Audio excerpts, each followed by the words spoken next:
शाम 7 बजे सोसाइटी के हॉल में आरती, मोहन और रोहन, जो कि सम्मान समारोह में जाने को तैयार हो जाते हैं, राधा देवी जी को वो बड़े प्यार दुलार से कहते हैं कि हम एक समारोह में जा रहे हैं। राधा देवी जी तो आरती, मोहन के कहे अनुसार ही चलती है। राधा देवी जी भी नई कॉटन की साड़ी पहनती है और सब निकल जाते हैं पार्टी हॉल की तरफ। वहाँ बहुत कम मात्रा में बुजुर्ग आए होते हैं, लगभग 5 बुजुर्ग, जो कि बच्चों के साथ आए हुए होते हैं। उनमें से भी सभी अकेले होते हैं, किसी के माता है तो किसी के पिता। कुछ बुजुर्गों का जोड़ा भी पहुंचा था, मगर वो दर्शकों की भीड़ में ही था।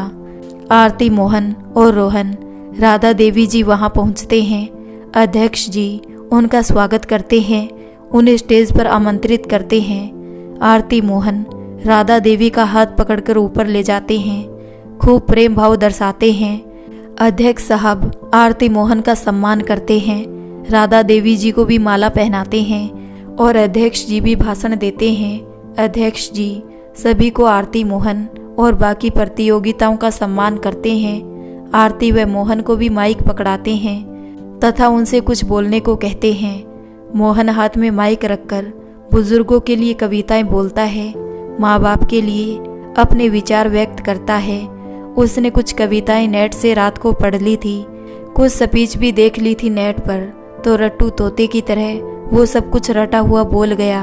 लोगों ने तालियां बजाई और आरती ने भी नेट से कुछ शायरियां जो माता पिता व बुजुर्ग लोगों के ऊपर थी वो रट ली थी। बीच में वो भूल भी गई थी कुछ लाइनें और फिर उसे याद नहीं आती तो वो दूसरी बोलती है। फिर राधा देवी जी को भी माइक दिया जाता है। आरती और मोहन शॉक्ड हो जाते हैं, कहीं उनकी पोल ना खोल दे, इसलिए वो अध्यक्ष जी को कहते हैं कि उनका गला खराब है। मगर राधा देवी जी को अध्यक्ष जी कहते हैं कि आपसे जितना बोला जाए आप कहिए, आपके विचार हमारे लिए महत्वपूर्ण है। तब राधा देवी जी भावुक होते हुए बस यही कहती है कि हे ईश्वर, सभी बच्चों का भला करे। इस उम्र में हम जैसे लोगों को अपने बच्चों का सहारा ही तो चाहिए, 2 पल का साथ चाहिए, उनका साथ चाहिए, अपनापन और प्यार चाहिए। वो मुझे मिल रहा है। बच्चे तरक्की करे, आगे बढ़े, यही कहूँगी। मेरा आशीर्वाद सभी बच्चों पर है। राधा देवी जी माइक दे देती है। थोड़ा बहुत खाना पीना और मनोरंजन हुआ, सब घर लौट आई। सभी ने आरती, मोहन को विश भी किया। उन्होंने कुछ प्रतियोगिताएं भी जीती और बेस्ट बेटे का अवार्ड भी मिला। घर लौटकर राधा देवी जी अपने कमरे में चली गई और आरती, मोहन, रोहन ने फिर राधा देवी जी की तरफ तक नहीं देखा।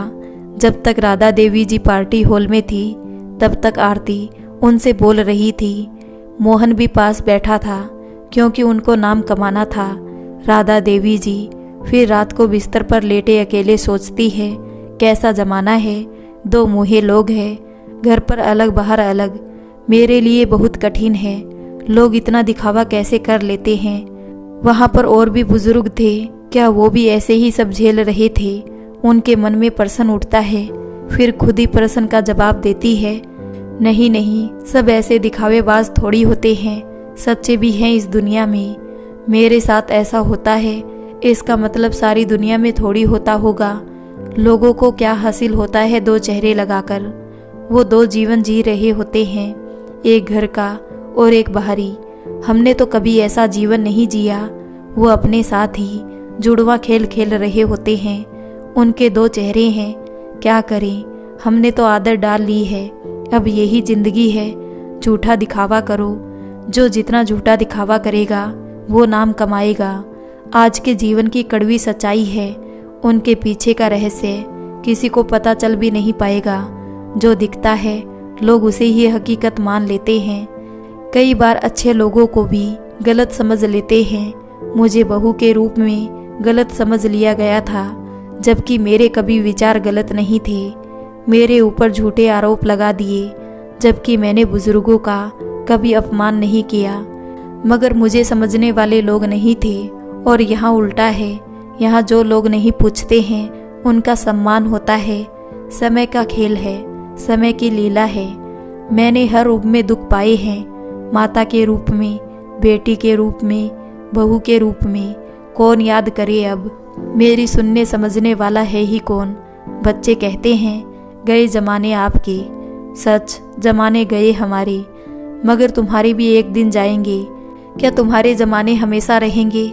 और यह आजकल का माहौल भी ऐसा ही है, लोग सलाह भी ऐसी देते हैं। मोहन के दोस्त तो सभी उसे सलाह देते हैं कि तू अपनी माँ को कहीं किराए के मकान में या किसी ऐसी जगह रूम दिलवा दे, क्योंकि आजकल के लोग जो देखेंगे वही बोलेंगे। एक दोस्त आया था, वो तो ये सलाह दे रहा था कि तू अपनी माँ को घर के काम और चौकीदारी के लिए रख ले। उसने शायद इसीलिए ही रखा हुआ था। पुराने ज़माने में तो लोग सलाह भी नेक देते थे। मैं तो सोचती हूँ आने वाले 30-40 साल बाद क्या होगा, लोग मशीन ना बन जाए। कहते हैं आगे रोबोट आएंगे, इंसान कम रोबोट ज़्यादा होंगे। मैं कहती हूँ हम तो इन बच्चों में रोबोट ही देख रहे हैं, भावनाएं तो है ही नहीं, अपने दिमाग नहीं किसी और के कंट्रोल से चलते हैं। राधा देवी जी सोचते हुए सो जाती है। दूसरे रूम में आरती अपनी माँ को फ़ोन लगाती है। हेलो मम्मी, आज तो खूब एंजॉय किया, खूब सारा खाना था और आपके दामाद को बेस्ट बेटे का अवार्ड मिला। आप जल्दी आ जाओ। पता है मम्मी, हमारे आसपास के लोग, कॉलोनी के लोग मेरी और मोहन की खूब तारीफ कर रहे थे, कह रहे थे कि हम बहुत अच्छे हैं जो इस ज़माने में इतनी देखभाल करते हैं। आरती सारी बातें अपनी माँ को बताने लग जाती है। मोहन भी अपनी सास से खूब हंसी मजाक करता है, खूब बातें करता है। एक और राधा देवी जी कमरे में अकेली खुद से ही बातें करते हुए सो जाती है। सम्मान समारोह के बाद आरती और मोहन का तो घमंड साथ में आसमान पर चढ़ गया था। उसे सोसाइटी के बाहर और रिश्तेदारों में खूब मान सम्मान मिला। अगले दिन राधा देवी जी जब उठती है तो मोहन उनके कमरे में आता है और कहता है आज आप मेरे लिए चाय बनाइए और टिफ़िन भी बनाइए। आरती ने इसलिए ही ताला नहीं लगाया था कि मोहन को टिफ़िन ले जाना था और वो सुबह उठकर टिफ़िन और चाय बनाना नहीं चाहती थी। मोहन आरती की नींद खराब नहीं करना चाहता था। मोहन को वैसे तो सब काम आता था, मगर वो भी राधा देवी जी को परेशान करता था। राधा देवी जी को घर पर रहना है तो उनके घर के सारे नियम तो अपनाने ही होंगे। वो इतने दिनों में पहली बार चाय बनाती है और खुद भी पीती है। वो सोचती है कि वो मोहन से इस बारे में बात करेगी कि रसोई बंद मत किया करो। वो धीरे से मोहन से कहती है मोहन बेटा। मोहन की भौहें तनी हुई, क्या है, क्या कहना चाहती हो? मोहन बदतमीजी से जवाब देता है। राधा देवी जी कहती है मोहन बेटा, आज कोई 1 महीना बीत गया है, सुबह की चाय मिलती नहीं है। इतना कहना ही था कि मोहन ने सारा टिफ़िन फेंक दिया और ज़ोर ज़ोर से डांटने लगा। आपको तो आरती को बदनाम करना है बस। आपको आरती से समस्या क्या है? वो तो हमेशा आपकी फ़िक्र करती है, आप उसके लिए इतना गलत सोचती हैं। आरती मोहन के सामने भी मगरमच्छ आंसू निकालकर रोती है। हमेशा राधा देवी जी की चिंता जो करती है। मोहन के टिफ़िन फेंकने की आवाज़ से आरती उठ जाती है और अब की बार वो नई चाल खेलती है। वो एकदम से मीठी बन जाती है। बहुत प्रेम भरे शब्दों में कहती है क्या हुआ माँ जी और मोहन, सुबह सुबह क्यों झगड़ रहे हो माँ से? अरे माँ जी आप भी ना, आप टिफ़िन क्यों बना रही है मेरे होते हुए? मोहन बोला देखा आपने, इतना ख्याल रखती है और आप उसके लिए कहती हैं कि वो रसोई पर ताला लगाती है। कब लगाया उसने ताला? हमेशा गलत समझती है उसे। आरती ये सुनकर बस चुपचाप सुनती है और कुटिल हंसी हंसती है। फिर कहती है आप ऑफिस जाइए ना, आपको क्या करना है? आपको देर हो रही है, इनको मैं संभाल लूँगी। मोहन कहता है क्या ऑफिस जाऊँ? मूड खराब कर दिया इस औरत ने, ना किसी और के जाती है ना हमें चैन से रहने देती है। तुम्हारे बारे में कोई भला बुरा कहे मेरी बर्दाश्त से बाहर हो जाता है। तुम्हारे जैसी औरत जो इतनी सीधी है, उसके लिए इस औरत ने ऐसे शब्द कहे। आरती बोली आप चिंता मत कीजिए, माँ जी वृद्ध है, कह सकती है वो सब कुछ। आप क्यों चिंता करते हैं? आप अपना मूड फ्रेश कीजिए और आराम से ऑफिस जाइए, मैं हूं ना घर पर। वो मोहन को ऑफिस जाने को कहती है और मोहन राधा देवी जी की तरफ घूरता हुआ देखता है और आरती के माथे पर किस करके ऑफिस निकल जाता है। राधा देवी जी अपने कमरे में चली जाती है। राधा देवी जी सोचती है कि अब आरती उसकी क्लास लेगी, मगर वो भी नहीं दबेगी।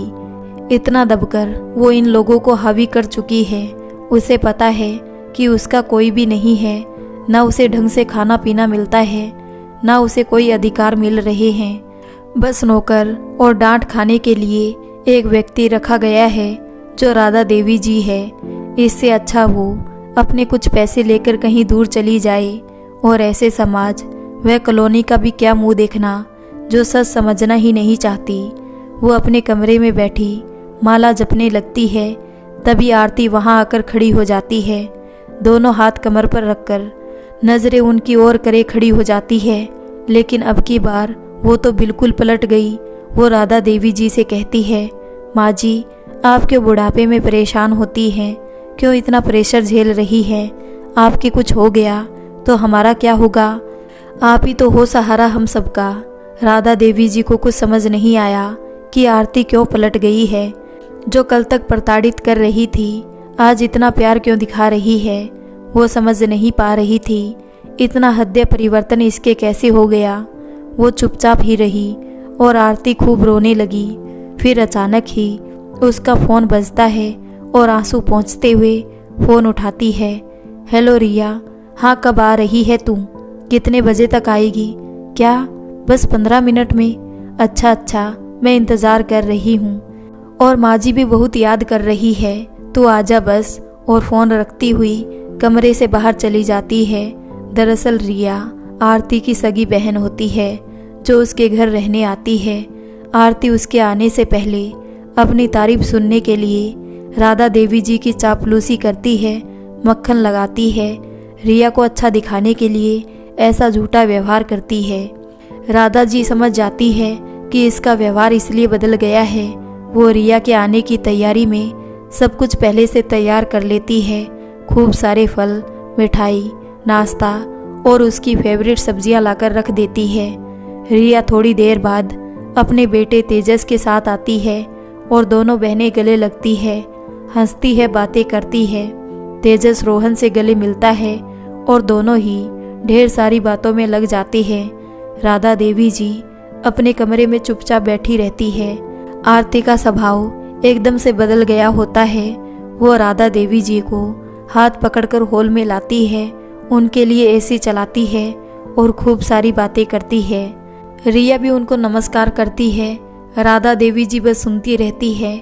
आरती के नाटक देखकर वो सोचती है कि अब रिया के कारण ही सही मेरी घर में पूछ तो होगी, 2 दिन की ही सही इज्जत तो मिलेगी।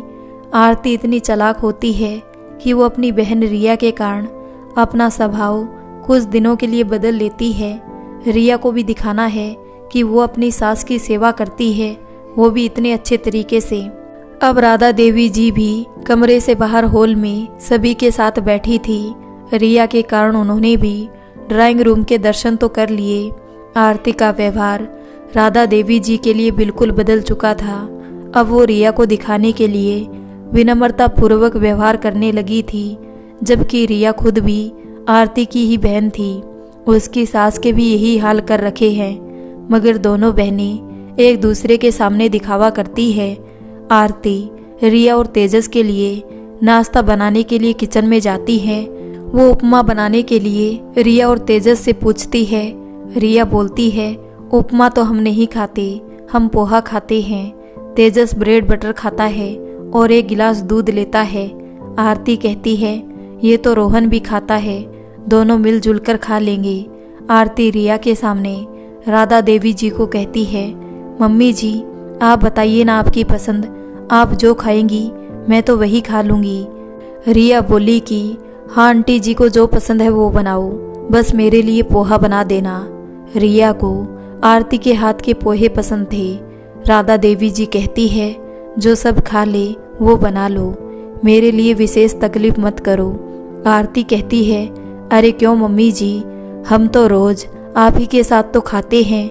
रिया तुम्हें पता है मैं जल्दी उठकर मम्मी के लिए सबसे पहले नाश्ता तैयार करती हूँ। उनको बीपी की दवाइयाँ भी तो लेनी होती है, सुबह नाश्ता वाली दवाई भी तो ज़रूरी है।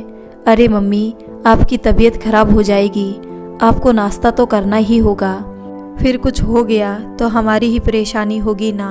चलिए हम सब के लिए पोहा, बच्चों के लिए इडली और ब्रेड बटर बना देते हैं। रिया कहती है, हाँ तू फ़ोन पर सब बताती है ना। तभी तेजस कहता है, मम्मी और मौसी तो पूरे 4 घंटे बातें करती है, जब तक बैटरी ख़त्म ना हो जाए। दोनों की बातें ही नहीं रुकती। राधा देवी जी अब चुपचाप सुन रही थी कि आरती कितना झूठ बोल सकती है। वो मन ही मन सोचती है कि आरती इतना झूठ कैसे बोल लेती है, वो भी उस व्यक्ति के सामने जो गवाह है उसके सब करतूतों का।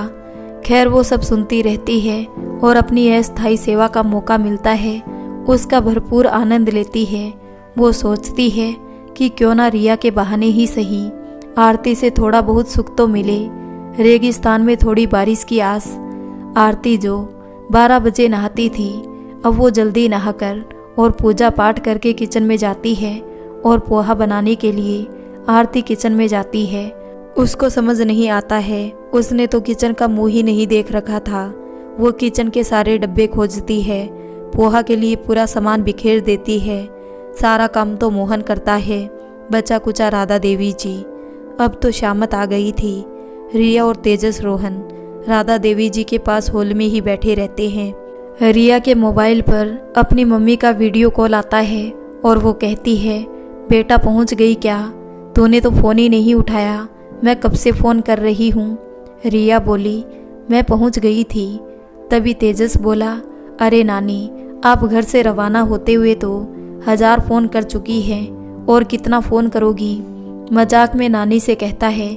नानी कहती है, चुप कर तेजू, आरती मौसी और तुम सब एंजॉय करोगे और मैं अकेली बोर हो रही हूँ। मन कर रहा है झट से आ जाऊँ। आरती भी अंदर से भागती हुई आती है। मम्मी आपको ही मिस कर रहे हैं, अभी हम आपके फेवरेट पोहे खा रहे हैं। तेजस बोलता है, नानी के पोहे तो हमारे रोज ही बनते हैं, पापा के तो फेवरेट हैं, दादी को कुछ अच्छा नहीं लगता। राधा देवी जी समझ चुकी थी दोनों बहनों के घर की एक जैसी कहानी है। आरती कहती है, पता है मम्मी, हम लोग तेजस रिया को साथ घुमाने ले जाएंगे, खूब मस्ती करेंगे और प्रखर जीजा जी भी शाम को आएंगे और हम सब इनको खूब घुमाएंगे। वीडियो कॉल पर उसकी मम्मी कहती है, अब मुझे और भी बुरा लग रहा है, मैं यहाँ अकेली, मैं होती तो पिज़्ज़ा हट चलते, खूब मस्ती करते। रोहन तेजस कहते हैं, नानी आओ ना प्लीज़ प्यारी नानी, नानी लव यू नानी, मिस यू नानी। नानी कहती है, अरे तेजस, मेरा रिचार्ज ख़त्म होने वाला है, तो ज़रा ऑनलाइन तो रिचार्ज कर देगा ना। रिया कहती है, हाँ मम्मी, ये आपका रिचार्ज करने ही वाला था कि बैटरी लो हो गई रास्ते में। तभी आरती तपाक से बोलती है, अरे मम्मी, मुझे बोल देती ना आप या मोहन को, हम लोग किस लिए हैं, अभी रोहन कर देगा। रोहन बेटा, नानी का रिचार्ज कर देना। हाँ नानी, अभी करता हूँ, आप मुझे व्हाट्सएप पर मैसेज कर दिया करें। मौका पाते ही राधा देवी जी भी अपना रिचार्ज करने के लिए बोलती है। तभी आरती का चेहरा उतर जाता है। अब आरती को रिया और अपनी माँ के सामने तो अच्छा बनना ही पड़ेगा। आरती कहती है, अरे दादी का रिचार्ज भी तो करना है, रोहन बेटा कर दो। वो क्या है ना मम्मी जी, रोहन पढ़ाई में बिजी रहता है ना, इसलिए उसे याद नहीं रहता। आरती सोचती है कि रिया क्यों आई, अब तो मैं ही फंस गई। राधा देवी जी मन ही मन हंस रही थी। रोहन पूछता है, दादी आपके नंबर क्या है? रिया कहती है, दादी के नंबर नहीं है रोहन तुम्हारे पास। रोहन कहता है, ज़रूरत ही क्या है, दिन भर घर पर ही तो रहती है दादी जी। रिया आरती ज़ोर ज़ोर से हंसती है और फिर वीडियो कॉल पर कुछ देर बातें करके कॉल कट करती है। आरती कहती है, अरे यार, बातों बातों में नाश्ता रह गया, चलो तुम लोग फ्रेश हो जाओ, मैं जल्दी से नाश्ता बनाती हूँ। आरती राधा देवी जी के लिए टीवी चलाती है। मम्मी जी आप टीवी देखिए, आप बोर ना हो कहीं, क्योंकि मैं नाश्ता बनाऊंगी। रिया थोड़ा फ्रेश होने जाएगी, बच्चों से तो क्या बोलोगी, इसलिए आप टीवी में भजन या न्यूज़ देख लीजिए तब तक। राधा देवी जी को रिमोट पकड़ाती है। राधा देवी जी भी दहेज का टीवी जिस पर सिर्फ आरती का अधिकार था, उसका रिमोट और शक्ल भी पहली बार ही देख रही थी। अरे आपको गर्मी लग रही होगी रोहन, थोड़ा एसी चला दे, दादी को गर्मी लग रही होगी। रोहन बोलता है कि दादी कब बैठती है, बाहर तो वो बिना पंखे के ही बैठी रहती है। आरती इशारा करती है। तभी रोहन फिर दोबारा सफाई पेश करता है, मेरा मतलब है दादी को पसंद ही नहीं एसी। राधा देवी जी बोलती है, क्यों नहीं पसंद बेटा, मुझे तो बहुत पसंद है, थोड़ा और ठंडक बढ़ा दे। आरती के बिल की चिंता के मारे पसीने छूट जाते हैं एसी में ही। आरती हड़बड़ाते हुए कहती है, हाँ हाँ रोहन, थोड़ा और बढ़ा दे, आज गर्मी कुछ ज़्यादा ही है। मन ही मन कहती है, अरे ये बुढ़िया तो बिल बढ़ाएगी। ओहो, ये रिया क्या आई, मेरी तो आफत आ गई, ये तो सूखी हो गई है। आरती पोहा बनाने जाती है। तब तक रिया भी फ्रेश होकर हॉल में आ जाती है। रिया अपने पति की बुराइयां शुरू कर देती है। रिया कहती है, तेरा तो जीजाजी काम करवाते हैं, मेरे तो ये कुछ नहीं करते। झूठ बोलने में दोनों बहनें माहिर है। तभी तेजस बोलता है, पापा तो सब काम करते हैं, मम्मी आप दिन भर मोबाइल चलाती हो। रिया इशारा करती है, चुप कर तेजस। राधा देवी जी समझ जाती है, एक ही खेत की मूली है। वो कहती है, हमारे तो मोहन पहले पानी तक गर्म करना नहीं जानता था। तभी आरती टोंट करती है, हाँ सब मैंने ही सिखाया है, ये तो कभी थाली तक नहीं उठाने देती थी। रिया कहती है कि मेरी तो एक भी हेल्प नहीं करवाते, मगर अब मैंने इनको सिखा दिया है चाय बनाना। मैं सारा दिन अकेली ही काम करती हूँ, इनको तो कोई दिलचस्पी नहीं, मेरी सास ने ही बिगाड़ा है इनको। मेरी सास है ना, उन्होंने बड़े लाड प्यार से पाला है और हमारे आफत डाल दी। मेरी सास को भी मैं एक सुई तक नहीं उठाने देती, सारा काम मैं करती हूँ, वो घर पर आराम। तभी तेजस कहता है, क्यों झूठ बोलती हो मम्मी, सारा काम दादी करती है। रिया कहती है, तुम बच्चे अंदर जाकर खेलो, जाओ यहाँ मत बैठो। बच्चों से पोल खुलती है, इसलिए उनको अंदर भेजा जाने लगा। तेजस कहता है, हम यहीं पर ही बैठेंगे। रिया पति की बुराई करती है, ये तो कपड़े तक नहीं धोते, ये तो इतने नखरे करते हैं, खाना खाएंगे तो नखरा, कोई भी सब्जी अच्छी नहीं लगती। आरती भी चालू होती है, अरे मेरा भी यही हाल है, इनको खाना खिलाओ, काम करो पूरे घर का। काम मम्मी जी से तो कुछ होता नहीं, उनका ध्यान रखना पड़ता है। राधा देवी जी तो बस झूठी बातें सुने जा रही थी। दोनों बहनें एक से बढ़कर एक है झूठ की मूरत। राधा देवी जी जानती है कि रिया की सास किस परिस्थिति में रह रही है। दोनों बहनें आदतों से एक जैसी ही है। आरती ने 1 घंटे बाद फाइनली पोहे तैयार किए और रोहन तेजस के लिए इडली और ब्रेड बटर। राधा देवी जी को भी आज पहली बार इतने महीनों में कुछ नाश्ता मिला। राधा देवी जी सोच रही थी कि काश रिया परमानेंट यहीं रुक जाए, उसे इतना सम्मान तो कभी नहीं मिला होगा। एक दिन से वे मानसिक रूप से रिलैक्स महसूस कर रही थी। वो आज़ाद पंछी की तरह महसूस कर रही थी। उस तोते के समान उनकी हालत थी जिसको पिंजरे में कैद रखा जाता है और थोड़ी देर के लिए घर पर घूमने के लिए छोड़ दिया जाता है, फिर वापस कैद में डाल दिया जाता है। 2-3 दिन की ये आज़ादी तनाव मुक्त रख रही थी। राधा देवी जी, रिया, आरती, तेजस, रोहन मिलकर नाश्ता करते हैं। आज तो राधा देवी जी को आरती की मनपसंद डाइनिंग टेबल पर बैठने का भी सुनहरा अवसर मिला, जिसमें उसने अपने पिता का नाम लिखवाया था। आरती ने अपने पिता की याद में टेबल पर नाम लिखवाया था। आरती ने एक बार राधा जी को इस टेबल पर बैठने तक से मना किया था। जब वो उस टेबल पर पहली बार बैठ गई थी गलती से, आरती ने बीच वाली कुर्सी अपने पिता की याद में रख रखी थी, जिसमें कोई भी नहीं बैठ सकता था। जब राधा देवी जी उस कुर्सी पर बैठी थी तो आरती ने फटकार लगाते हुए उनको कहा था, आपको कोई ज़रूरत नहीं मेरे पिता की टेबल पर बैठकर खाना खाने की। उनको थाली सहित ज़मीन पर बैठाया था। तब उन्हें बहुत दुख हुआ था, जैसे उन्होंने कोई बहुत बड़ा गुनाह कर दिया था कुर्सी पर बैठकर। और आज उसी टेबल पर आरती ने राधा देवी जी के लिए कुर्सी आगे खिसकाकर उनको सम्मान से बैठने की इजाज़त दी। राधा देवी जी को वही पुराना दृश्य नजर आने लगा और गले तक बात आ ही गई थी कि वो बोल दे कि एक दिन तुमने क्या किया था, मगर अभी फ़िलहाल उनको चुप रहना ही सही लग रहा था। राधा देवी जी कांच की सुंदर प्लेट पर पोहा खाती है, जो उन्होंने सालों में अब देखी है रिया के आने के बाद। उन्हें पता ही नहीं है कि कुछ ऐसी प्लेट्स भी है इस घर पर, क्योंकि वो तो एक छोटी सी ढक्कन समान प्लेट पर छोटी सी कटोरी में खाना खाती है, वो भी अकेले अपने कमरे पर। आज उसके ठाठ थे। चलो 2 ही पल की खुशी में खुश हो लेते हैं। आरती कहती है, मम्मी जी आपकी चाय भी ले लीजिए, पोहे के साथ आप हमेशा चाय लेती है ना। बहुत ही मीठी आवाज़ निकालकर रिया के सामने नाटक चल रहा था। रोहन और तेजस आपस में बातें करते हैं। तेजस कहता है राधा देवी जी से कि आप क्या सब एक साथ खाना खाते हैं। तभी आरती बीच में बात काटते हुए तपाक से बोली, हाँ हाँ क्यों नहीं, हम एक साथ ही खाते हैं। रोहन के पापा अपनी मम्मी के पास ही खाते हैं। मम्मी जी जब तक खाना ना परोसे तब तक मोहन भूखे ही रहते हैं। राधा देवी जी से पोहा निगला ही नहीं जा रहा होता है। वो पानी पीती है, गले में पोहा अटक जाता है। झूठी बातें सुनकर तेजस कहता है, पता है मौसी, मेरी दादी तो हमारे साथ खाती नहीं, उनको हमसे प्यार नहीं है। रोहन को तो आरती ने पट्टी पढ़ा रखी थी, इसलिए वो अपनी मम्मी आरती के ही पक्ष में था। रिया बोली, तेजस तेरी दादी को अंदर ही पसंद है खाना।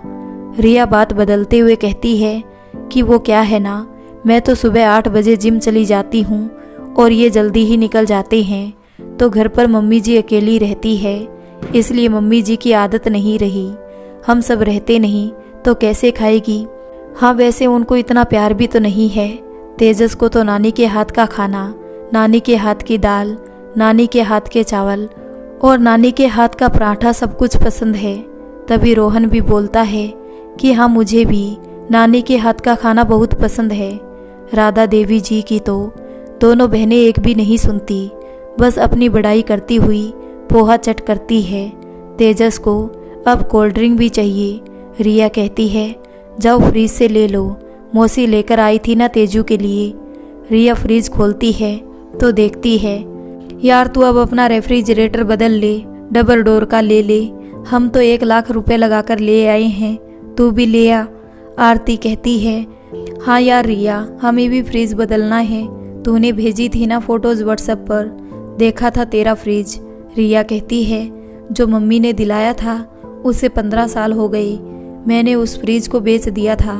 पता है मैं इतनी रोई कि 7 दिन तक खाना नहीं खाया, क्योंकि मम्मी ने दिया था ना, एक एक चीज़ संभाल कर रखी है मैंने मम्मी की, मैं रोज़ फ्रिज साफ करती थी। आरती ने कहा, मैंने भी अपनी डाइनिंग टेबल देख हीरे की तरह चमका रखी है, पापा का नाम है ना इसलिए। हाँ यार फ्रीज तो लेंगे, इनको बोला है मैंने। पता है जब से तेरा फ्रीज देखा मैंने तो कह दिया था कि ऐसा ही हमारा होना चाहिए, यही कलर होना चाहिए, यही मॉडल। वही राधा देवी जी की नज़र पड़ती है अपने दिलाए सामानों पर, जिनको कबाड़े में फेंक रखा होता है। आरती उनको छूती तक नहीं है। राधा देवी जी का पुराना सामान कबाड़ बताकर बेच दिया। उनकी एक भी पुरानी चीज़ घर पर नहीं रखने देती थी। पति की सास ससुर की फ़ोटो ड्राइंग रूम में लगाने की भी इजाज़त नहीं थी। राधा देवी ने जो भी सामान दिया था वो सब एक स्टोर रूम में धूल खाने के लिए रख दिया है। वो सामान नौकरानी को देने का मन बना रखा है। तेजस कहता है, पता है वो पुराना फ्रिज नानी ने दिया था। जब हम बेचने जा रहे थे तो मम्मी का रो रो कर बुरा हाल था, खाना तक नहीं खाया हमने। हम सब खूब रोए क्योंकि नानी ने दिया था। नानी की चीज़ें संभाल कर रखी है आज तक मम्मी ने। राधा देवी जी मन ही मन सोचती है, आजकल निर्जीव वस्तुओं के लिए ही भावनाएं रह गई है इंसानों में, जानवर और निर्जीव वस्तुओं के लिए ही अब भावनाएं रह गई। फ्रिज के लिए इतना रोना, इंसान कष्ट में आए तब तो मुंह फेर कर चले जाते हैं, अनजान बन जाते हैं, जैसे कुछ हुआ ही ना हो। तभी तेजस कहता है कि मौसी आज अपन कहाँ चल रहे हैं? मुझे कहीं घूमने जाना है। आरती कहती है कि तुम बच्चों को पिकनिक पर ले चलेंगे शाम को। यहाँ एक गार्डन है जहाँ पर हम सब चलेंगे। मोहन आ जाए, आज शाम जल्दी आएंगे 3 बजे दोपहर तक। मैंने कहा था मोहन से कि रिया और तेजस आए हुए हैं तो जल्दी ही आ जाना घर। प्रखर जी भी तो आने वाले हैं ना शाम तक, वो भी यहाँ किससे बातें करेंगे, इसलिए उनका मन लगाना भी तो ज़रूरी है। हम लोग जब रिया तुम्हारे यहाँ आते हैं तो प्रखर जी तो ऑफिस जाते ही नहीं, कितना ख्याल रखते हैं। लाओ मम्मी अपनी थाली दे दीजिए, मैं बर्तन धो दूंगी। आरती राधा देवी जी के हाथ भी वॉश करने के लिए पानी की कटोरी लाती है। लीजिए मम्मी जी, ये हाथ भी धो लीजिए यहीं पर, और साथ ही साथ हैंकी भी लाती है मुंह पोंछने के लिए। राधा देवी जी तो अस्थायी सम्मान देखकर दंग रह गई। रिया कहती है कि तू तो अपनी सास की सेवा करती है, मेरा भी कुछ ऐसा ही है। अपन दोनों बहनें एक जैसी ही हैं। मैं भी मम्मी जी की थाली आज तक उनको नहीं उठाने देती, बर्तन भी मांजती हूँ। आरती कहती है वो हम दोनों की सोच एक जैसी है ना, इसलिए अपनी माँ ने ये सब सिखाया है। रिया कहती है कि तुम लोग हमारे यहाँ ही आ जाओ ना, इस मकान को बेच दो। वैसे भी तुम्हारा है ही कौन यहाँ पर, कितना सुनसान है यहाँ। अपन सब रहेंगे एक ही जगह एक ही साथ, मन भी लगा रहेगा, बहन बहन का सहारा भी हो जाएगी। आरती बोली मैं भी कितना ही कहती हूँ इनको, पर मम्मी जी का मन नहीं लगता है, ना वो ये जगह छोड़ना चाहती। राधा देवी जी सोचती है जो चाहे उसका ठीक रहा, राधा देवी जी के सिर पर धर दो। मेरा तो यहाँ मन लग रहा है, नहीं लग रहा है, उससे तो क्या फर्क पड़ता है। तुम कौन सा मेरे कारण रुकने वाली, अपनी मन मर्जी करती हो तुम तो। आरती कहती है मम्मी जी आपका सोने का समय हो गया है, आप सो जाइए। राधा देवी जी कमरे पर चली जाती है। आरती रिया भी किचन में काम करती है। दोपहर का खाना वो ऑर्डर करती है जोमेटो से। रिया बोली अपने पीहर का मौसम कितना अच्छा रहता है, यहाँ तो गर्मी है, सर्दियों में भी ज़्यादा ठंड पड़ती है। आरती बोली अपनी तो बात ही अलग है, घूमने फिरने, खाने पीने, मौसम, कपड़े, भाषा, सब चीज़ें अच्छी है। यहाँ तो कुछ अच्छा नहीं लगता, सब्जी कितनी ख़राब आती है। अपने पीहर में कितनी अच्छी सब्जी मिलती है, अपने यहाँ सर्दी कितनी कम पड़ती है, यहाँ जमकर पड़ती है। अपने यहाँ तो काम वाली कितनी सस्ती मिल जाए, यहाँ हज़ारों रुपए में मिलती है। यहाँ मैंने चादर खरीदी 1000 रुपये तक की, और अपने यहाँ वो कपड़े वाला मुरारी जी कितने सस्ते चादर देता है, 200 रुपये तक देता है। यहाँ तो खूब ठगते हैं सब लोग, अपने वहाँ हर आइटम सस्ता है। इनको भी अपना पीहर पसंद आ गया, कहते हैं तुम वहाँ से सब खरीदा करो। इनको भी अपना वातावरण वहाँ का पसंद है, कहते हैं कि तुम्हारे शहर में गर्मी कम पड़ती है, सर्दी भी। इनको यहाँ का अब कुछ पसंद नहीं है, ये कहते हैं कि तुम्हारे यहाँ नमकीन मिठाई सब अच्छी मिलती है। इनको अपना पीहर पसंद है। रिया बोली अरे इनको भी बहुत पसंद है, ये तो परमानेंट रहना चाहते हैं वहीं पर। कहते हैं एक दिन अपन वहीं सेट हो जाएंगे, इतनी अच्छी जगह है। मैंने कहा चलो आज ही चले परमानेंट शिफ्ट हो जाएं, मगर सास है ना, उनको कुछ सेट नहीं होता। रिया आरती हर बात में अपनी सास को घसीटती थी, जबकि असल जीवन में सास की शक्ल देखना पसंद नहीं था। ना ही एक बात सुनती, ना ही मानती थी, बस सास के ऊपर ठीकरा धरना आता था। कहीं कुछ नहीं करने का कारण सास थी। दोनों बहनों ने सास की दुर्दशा कर रखी होती है, मगर हर बात में सास को ऐसे शामिल करती है जैसे कोई खुद दबकर रहती हो। पति उनकी हाँ में हाँ मिलाने वाले मिल गए, इसलिए उनके पर लग गए थे। कदर करने वाले पति हो तो आरती रिया का जन्म होना कोई बड़ी बात नहीं है। रोहन तेजस वीडियो गेम्स खेलने लग जाते हैं। तभी राधा देवी जी अपना फ़ोन देखती है। वो देखती है कि उसके फ़ोन पर रिचार्ज हो गया होता है। राधा देवी जी अब मन की बात तो कर सकती थी, फ़ोन पर आउटगोइंग और इनकमिंग दोनों की सुविधा नहीं थी, इस कारण वो कभी किसी से बात नहीं कर पा रही थी। चलो रिया के कारण कम से कम रिचार्ज तो हुआ। थोड़ी देर बाद मोहन भी आ जाता है, और वो आते ही तेजस रिया से मिलता है तेजस भी मौसा जी के गले लग जाता है। रिया भी खूब सारी बातें करती है। मोहन आते हुए तेजस के लिए डोनट्स, चीज़ पैटीज, बर्गर और मफिन्स लाता है। उसे पता था तेजस की फेवरेट है। और रिया के लिए पिज़्ज़ा, डोसा और आइसक्रीम रोल। रिया बोली, अरे जीजा जी, आप भी इतना सारा क्यों ले आई? अभी तो पोहा और न जाने कितना कुछ खाया है। मोहन बोला, अरे छोड़ो उस पोहे को, तुम ये खाओ, देखो आज मैं जल्दी आ गया। मोहन की खुशी देखने लायक थी और वो भी दिखावेबाज। उसने भी कहा, आरती माँ कहाँ है? माँ को खाना खिलाया? आरती बोली, हाँ अच्छी तरह, वो अभी सोने गई है कमरे में। रोहन बोला, अच्छा माँ को तकलीफ़ नहीं होनी चाहिए, माँ के लिए मैं लस्सी लाया हूँ, पिला देना। राधा देवी जी को सब सुनाई दे रहा था। वो सोचती है, अब मोहन भी आ गया लाइन में, चलो मोहन भी साली के कारण थोड़ा तो ठीक हुआ। मोहन सबको पिज़्ज़ा, डोनट्स और आइसक्रीम अपने हाथों से खिलाता है। रिया मुंह खोलो, तेजस मुंह खोलो, ये लो और खाओ। रिया बोली, बस जीजा जी, अब पोहा भी तो खा रखा है ना, डाइटिंग कर रही हूँ। मोहन बोला, अरे डाइटिंग करनी थी तो वहीं रहती घर पर, यहाँ तो हम तुम्हारा वज़न 10-15 किलो बढ़ाकर ही भेजेंगे। तेजस कहता है, नहीं मौसा जी, इतना मत करना मम्मी को मोटा, मम्मी को तो यंग दिखना है अभी भी। हमारे एक पड़ोस में जो अंकल रहते हैं दुबे जी, वो कहते हैं मम्मी जी से कि आप और तेजस तो भाई बहन लगते हो। सच बताऊं, मम्मी इतनी खुश हो जाती है, पूरा दिन खुशी से झूमती है और फिर डाइटिंग करने लग जाती है। जिम की टाइमिंग्स और बढ़ा दिए हैं। हाँ, ये अलग बात है कि दुबे जी की वाइफ मिसिस दुबे जो कहती है ऐसा कुछ भी नहीं है, वो तो तेजस की मोम ही लगती है। रिया कहती है, वो तो मुझसे जलती है इसलिए कहती है, क्योंकि खुद भी तो उम्र से 2 गुना दिखती है, वज़न भी बढ़ा रखा है, 100 किलो कर रखा है। रिया दुबे जी की पूरी दिनचर्या सुना देती है। रिया और आरती की एक आदत है, दोनों पड़ोसियों के घर भटकती फिरती है। जब देखो तब पड़ोसियों के घर बैठी मिलेगी। घर पर रिया का सास से मन नहीं लगता, इसलिए यहाँ वहाँ भटकती है, जगह ढूंढती है, आस पड़ोसियों की दिनचर्या देखती है, उनके घरों में क्या करते हैं, कैसे रहते हैं। रिया और आरती ये पैनी नज़र से देखती है, फिर अपनी सास से झगड़े करती है। मोहन कहता है, रिया जिस तरह तुमने वेट कम किया है, आरती को भी बताओ ना, तुम्हारे जैसे फिट हो जाएगी। आरती बोली, मैं कहाँ ज़्यादा हूँ, मैं तो काम करती हूँ, मेरे तो आराम नसीब ही नहीं है। मोहन बोला, हाँ काम तो तुम इतना करती हो, पता है रिया, मैं आरती को पाकर धन्य हो गया हूँ, मेरी तो ज़िंदगी में खुशियाँ मिल गई हो जैसे।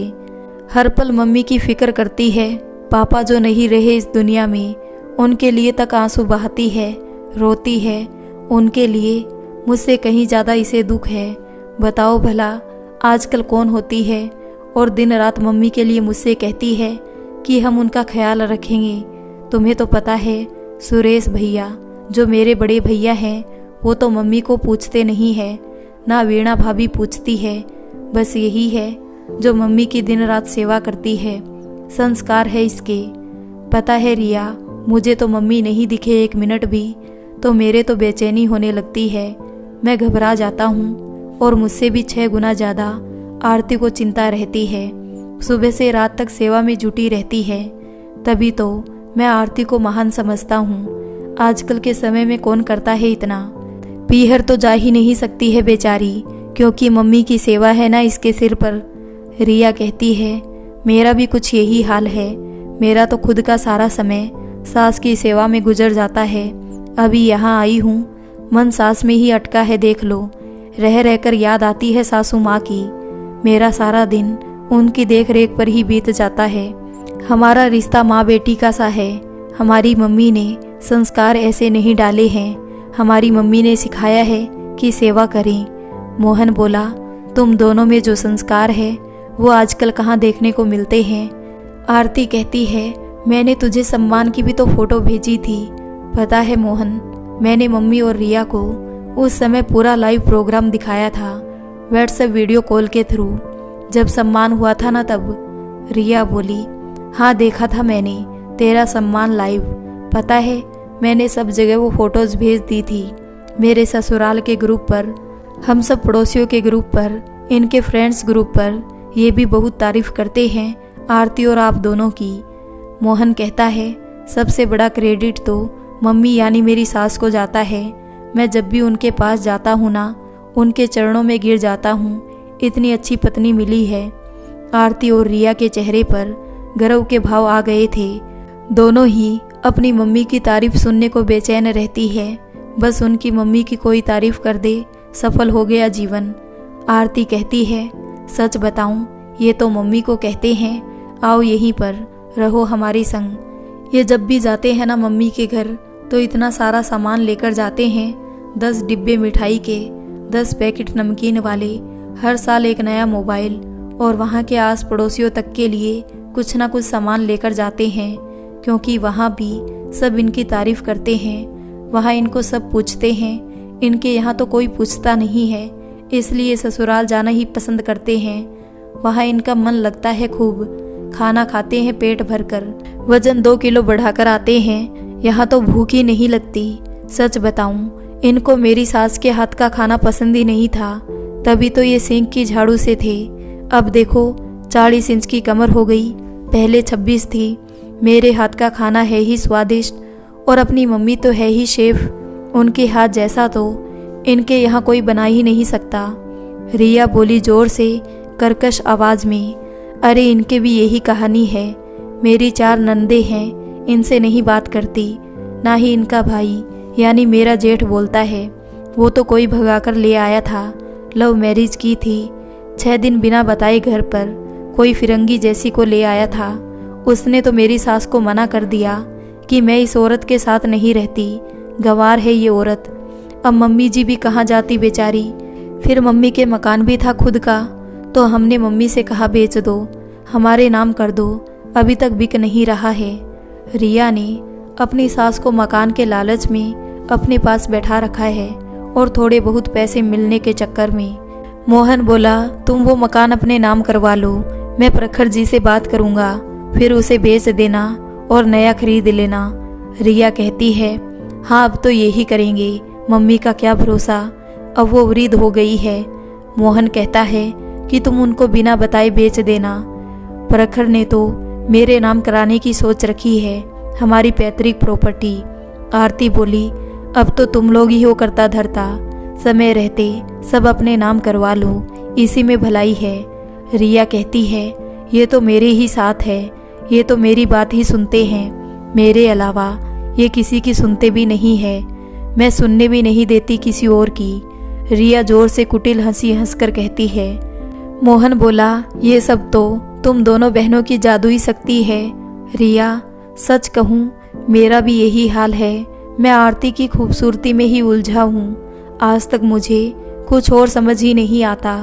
प्रखर जी का भी यही हाल होगा, मैं समझ सकता हूँ, तुम बहनें हो ही इतनी सुंदर, हम उलझ गए, हम अंधे हो चुके हैं तुम्हारे प्रेम में। मुझे आरती की आवाज़ बहुत पसंद है, कोयल जैसी।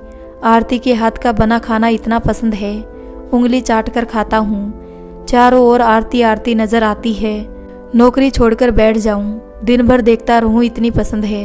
रिया और आरती तो फूली नहीं समा रही थी अपनी तारीफ सुनकर। मोहन भी ससुराल वालों के तारीफों के पुल बांधता हुआ नहीं थक रहा था। तभी सास का वीडियो कॉल आता है, और अब मोहन, रिया, आरती तीनों मिलकर वीडियो कॉल पर बातें करने लगते हैं। आरती की मम्मी हर आधे घंटे में फ़ोन करती है, नहीं तो वीडियो कॉल तो करेगी ही। मोहन अपनी सास को खूब जोक सुनाकर हंसाता है। मोहन की सास कहती है, दामाद जी आप कितने अच्छे हैं, आपके व्यवहार के कारण ना मैं स्वस्थ हो गई हूँ। आप तो इतना हंसाते हैं कि जब भी उदास या तनाव सा महसूस करती हूँ, आप दोनों दामादों को फ़ोन लगा लेती हूँ। आपकी ही तरह प्रखर जी भी इतना हंसाते हैं, मैं तो धन्य हो गई, ऐसे बेटे जैसे दामाद मिले हैं मुझे। तभी दरवाजे पर घंटी बजती है। रिया भागकर दरवाजे पर जाती है, शायद यही आए होंगे। दरवाजे पर प्रखर जी खड़ा होता है। अरे वाह प्रखर जी, आपने तो सरप्राइज दे दिया हम सबको, अभी आ गए, हम तो सोच रहे थे रात को आओगे। वीडियो कॉल से सास को प्रणाम करते हुए प्रखर अंदर आता है। अभी कुछ घंटे पहले ही तो मेरी बात हुई थी प्रखर जी से, मुझे मालूम था वो तुम सबको सरप्राइज देंगे। वीडियो कॉल पर आरती की मम्मी सब देख रही थी। तेजस बोला, नानी आप बैठी बैठी सब जगह फ़ोन घुमाती हो। रिया कहती है, चुप कर तुम, तेरे क्या प्रॉब्लम है, इनका मन नहीं लगता ना, वो अकेली बैठी बोर होती है इसलिए। तेजस बोला, मेरे प्रॉब्लम ये है कि फिर रिचार्ज मुझे करवाना पड़ता है। नानी का रिचार्ज ख़त्म हो जाता है, 10-10 घंटे फ़ोन करेगी तो होगा ही। रिया बोली, तो नानी पैसे भी तो देती है, फ्री थोड़ी करवाती है रिचार्ज। तभी तेजस बोला, कभी कभी भूल भी जाती है। तभी रिया कहती है कि मम्मी हम कैमरा ऑन ही रखेंगे, आप भी हमें ज्वाइन कर लोगी, आप दूर बैठी बोर हो जाओगी, इसलिए आप भी ऑनलाइन हमारे साथ बनी रहो। प्रखर जी, मोहन, आरती, तेजस सबसे गले मिलता है। प्रखर को भी ससुराल बहुत पसंद है। आरती मोहन तो इतने प्रिय है प्रखर को, उनसे हर रोज़ बात होती है। मोहन प्रखर के लिए रस मलाई लेकर आता है स्पेशल सबसे फेमस दुकान से। प्रखर कहता है, आपकी मम्मी जी कहाँ है, उनसे भी मिल लेता हूँ। आरती बोली, वो अभी उठेगी, उनको सोना बहुत पसंद है, उनको ज़्यादा बातचीत करनी अच्छी नहीं लगती, इसलिए सोती रहती है। उनको अकेलापन अच्छा लगता है, जैसे अपनी मम्मी है ना, सबके साथ रहती है। उनका नेचर ऐसा नहीं है, वो अलग है। प्रखर कहता है, मेरी मम्मी भी ऐसी है, उनको भी हमारा साथ इतना पसंद नहीं है, और मुझे तो टाइम ही नहीं है। हाँ, बल्कि मेरी सास से मेरी अच्छी बनती है। आरती कहती है, मेरी मम्मी की तो बात ही अलग है, उनके जैसा तो कोई नहीं है, वो तो इतनी एक्टिव है, इतनी एक्टिव है, पूछो मत। घर का सारा सामान लाती है अकेली जाकर, घर का सारा काम कर लेती है, झाड़ू पोछा बर्तन साफ सफाई, और इतनी व्यवहारिक है, इतनी व्यवहारिक है कि जहाँ जाएगी अपना बना लेगी लोगों को। सब्जी मंडी जाकर सारी सब्जी लाती है, परचून का सामान, छोटे मोटे घर के कामकाज, कभी दूसरों पर निर्भर नहीं रही। इनके यहाँ ऐसे ही लोग हैं, क्यों रिया, अपनी मम्मी कितनी एक्टिव है ना। आरती राधा देवी जी को ताने मार रही थी। आरती का इशारा राधा देवी जी पर ही था। रिया कहती है, अरे बिल्कुल सही कहा, अपनी मम्मी जैसी तो कोई नहीं हो सकती, इतनी अच्छी साड़ी पहनती है सिल्क की, और पूजा पाठ व्रत इस उम्र में भी करती है, जो बनाए वो खा लेती है, कभी नखरे नहीं करती, ना ही हमको नखरेला बनाया है। हमें भी सब सब्जी खिलाती थी, इसलिए हमारी आदत ऐसी है कि सब खा लेती हूँ। इनकी इसलिए तो नहीं है कि इनकी माँ ने खिलाई नहीं सब्जियाँ। मेरी मम्मी तो शाम को वॉक करने जाती है, और मेरा भाई दीपक, वो तो दुनिया का सबसे अच्छा लड़का है। दीपक तो इतना बढ़िया है कि पूछो मत, उसने तो सब अपने लेवल से किया है, अभी प्लॉट लिया है, गाड़ी ली है, और सब चीज़ें अपने स्तर से कर रहा है, कभी किसी के ऊपर आश्रित नहीं है। आरती बोली, दीपक तो सच में इतना काम करता है, मेरी मम्मी ने दीपक को सब सिखाया है। दीपक तो हमारे जिम जाता है, दीपक तो अपना काम खुद करता है, दीपक तो इतना अच्छा खाना बनाता है, हम बहनों को भी पूछता है, पढ़ाई में भी नंबर 1 रहा है, और दिखने में तो ऐसा है कि आज भी भाभी की सब औरतें दुश्मन बन जाए। कुछ लड़कियों को तो आज तक मलाल है कि दीपक से हमारी शादी क्यों नहीं हुई, बताओ कोई है दीप जैसा। प्रखर बोला, बिल्कुल सही कहा आरती दी। मोहन भी बोला, हाँ मानना पड़ेगा, बेटा हो तो दीपक जैसा। आरती बोली, मेरी मम्मी है ही ऐसी, उनकी शिक्षा ऐसी है कि हम सब भाई बहन सफल है अपने जीवन से। रिया बोली, हमारे तो इनकी मम्मी ने इतना आलसी कर रखा था इनको, मैंने सब सिखाया है प्रखर को, इनको चाय तक बनानी नहीं आती थी, शादी के बाद ही सब सीखे हैं, पापड़ तक नहीं सेक पाते थे, कुछ भी नहीं आता था। तब मैं इनको कहती थी, दीपक से सीखो कुछ, उसे मेरी मम्मी ने कितना अच्छा बना रखा है। भाई माँ हो तो अपनी मम्मी जैसी, नहीं तो भगवान माँ ही ना दे। प्रखर बोला, हाँ सही कहा, वो कभी ज़रूरत नहीं पड़ी ना काम करने की। रिया तपाक से बोली, ज़रूरत की बात थोड़ी होती है, सीखने की होती है। मेरी मम्मी की सोच अलग है, आपकी मम्मी की सोच अलग है, वो हर मामले में आपकी मम्मी से आगे रही है, ये बात आपको समझ लेनी चाहिए। माननी पड़ेगी आरती, हमारी मम्मी लाखों करोड़ों में एक है, उनके जैसा तो कोई नहीं है। बताओ क्या कमी है? एक एक पैसा बचाकर हमको पढ़ाया है, इतना तो कुछ किया है, क्या बताएं। अब दिन रात निकल जाएगा, मम्मी की तारीफ खत्म नहीं होगी। मोहन प्रखर चुपचाप सुने जा रहे थे, हाँ में हाँ मिलाई जा रहे थे। मोहन बोला, देखो रिया और आरती, हम तो खुद सहमत हैं कि मम्मी जैसी सास तो दिया लेकर ढूंढने से भी नहीं मिलती। हमारी मम्मी की तो गलतियां ही रही है, जो हमें कुछ नहीं सिखाया। हम सहमत हैं तुम दोनों की बातों से।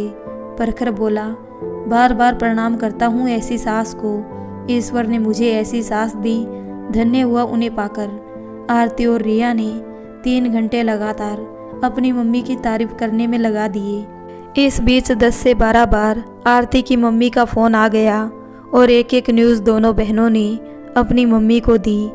वहीं राधा देवी जी अकेली सो रही थी, उनसे तो कोई बात ही नहीं कर रहा होता है। उनको अकेलापन प्रिय बताकर अलग कमरे पर बैठा दिया जाता है। आरती की चालाकी होती है। राधा देवी जी अपने मोबाइल की ओर देख रही थी, किसी का फ़ोन तक नहीं आता है। लगता है मेरा मोबाइल ख़राब हो गया है, क्यों किसी की एक भी फ़ोन नहीं आती। राधा देवी मन ही मन आरती रिया की माँ का पुराण सुनकर दुखी होती है। मेरी बच्चों ने मानी नहीं, तुम्हारी माँ, उसकी तो घर पर चलती है, मेरी तो चली नहीं। पति ने ही कभी पूछा नहीं, तभी तो बेटे ने कदर नहीं किया। तुम्हारी मम्मी के तो पिता बेटा सास ससुर देवर जेठ सब सलाम करते हैं। उनका रोब है, वो तो बहुत तेज है, हमारी जैसी थोड़ी है। हम तो सबसे डरते रहे, दबकर रहे। आज वही बेटे बहुओं के सामने चूहे बनकर बैठे हैं, सब मान रहे हैं उनकी बातें। हमारी तो एक नहीं सुनी, अब सब सुन रहे हैं, मान रहे हैं। ड्राइवर नौकर चपरासी सब बने बैठे हैं। जब मैं सिखाती तब सीखता नहीं था, अब वही सब काम करके मुझे जूते पड़वा रहा है, मुझे जलील करवा रहा है।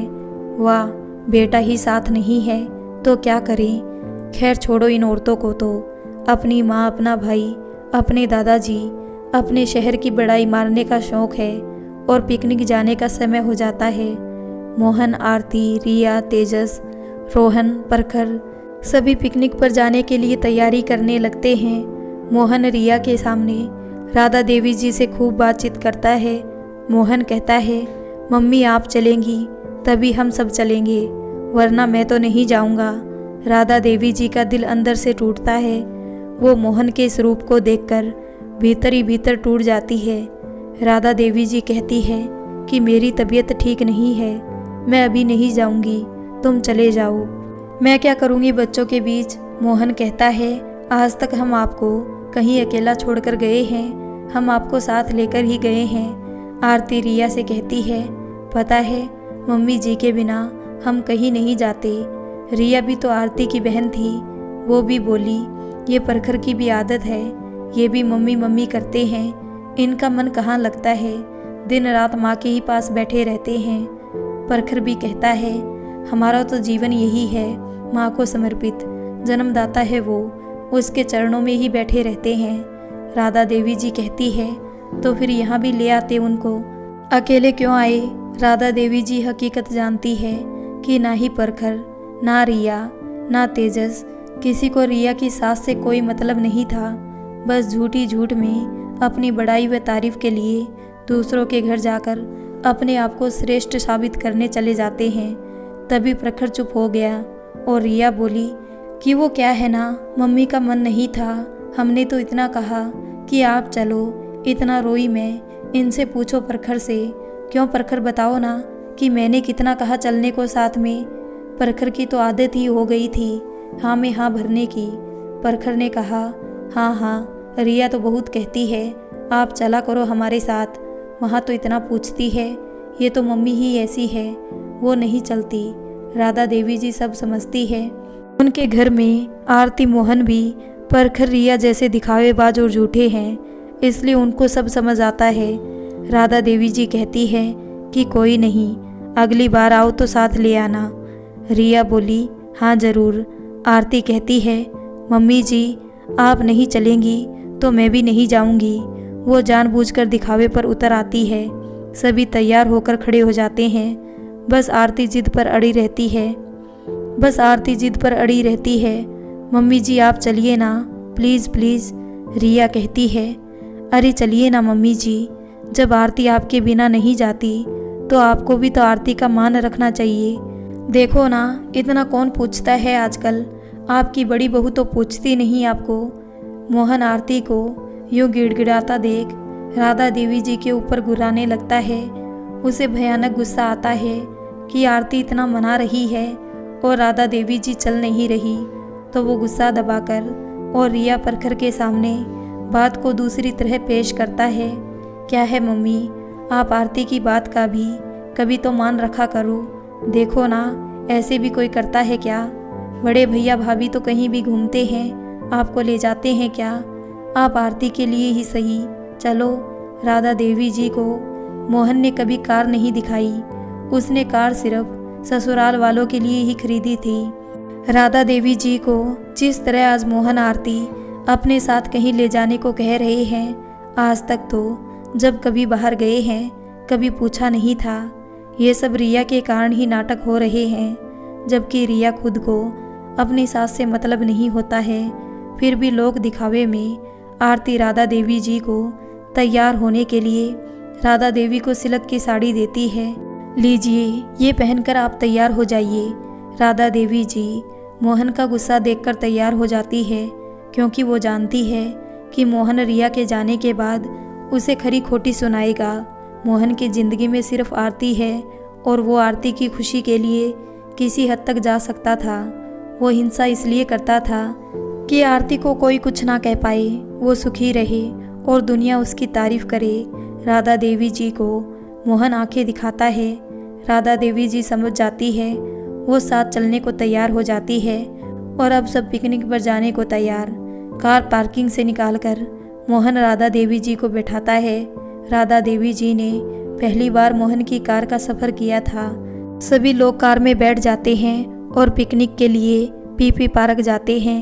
पीपी पार्क में बहुत सारे लोग पिकनिक बनाने आते हैं। रिया कहती है, अब हम तो नई कार लेंगे। परखर कहता है, आप लोग भी नई कार ले लो। आरती बोली, हाँ इनको बोला है मैंने कि नई कार ले लेते हैं, इनको फुर्सत ही कहाँ है। मोहन आरती के जन्मदिन के लिए बुक करवा चुका होता है, मगर वो सरप्राइज़ देना चाहता है। मोहन बोला, थोड़ा ठहर कर लेंगे, अभी 1-2 साल तक तो चल ही रही है। तभी रोहन कहता है, नहीं पापा, अब हमें बदल लेनी चाहिए कार, नए मॉडल आ गए हैं एडवांस। रिया कहती है, इनको तो 3-4 साल के बाद कार नई लेने की लगती है। आरती कहती है, हाँ ये भी हमारे ऐसे ही हैं, इनको भी कार नई पसंद है।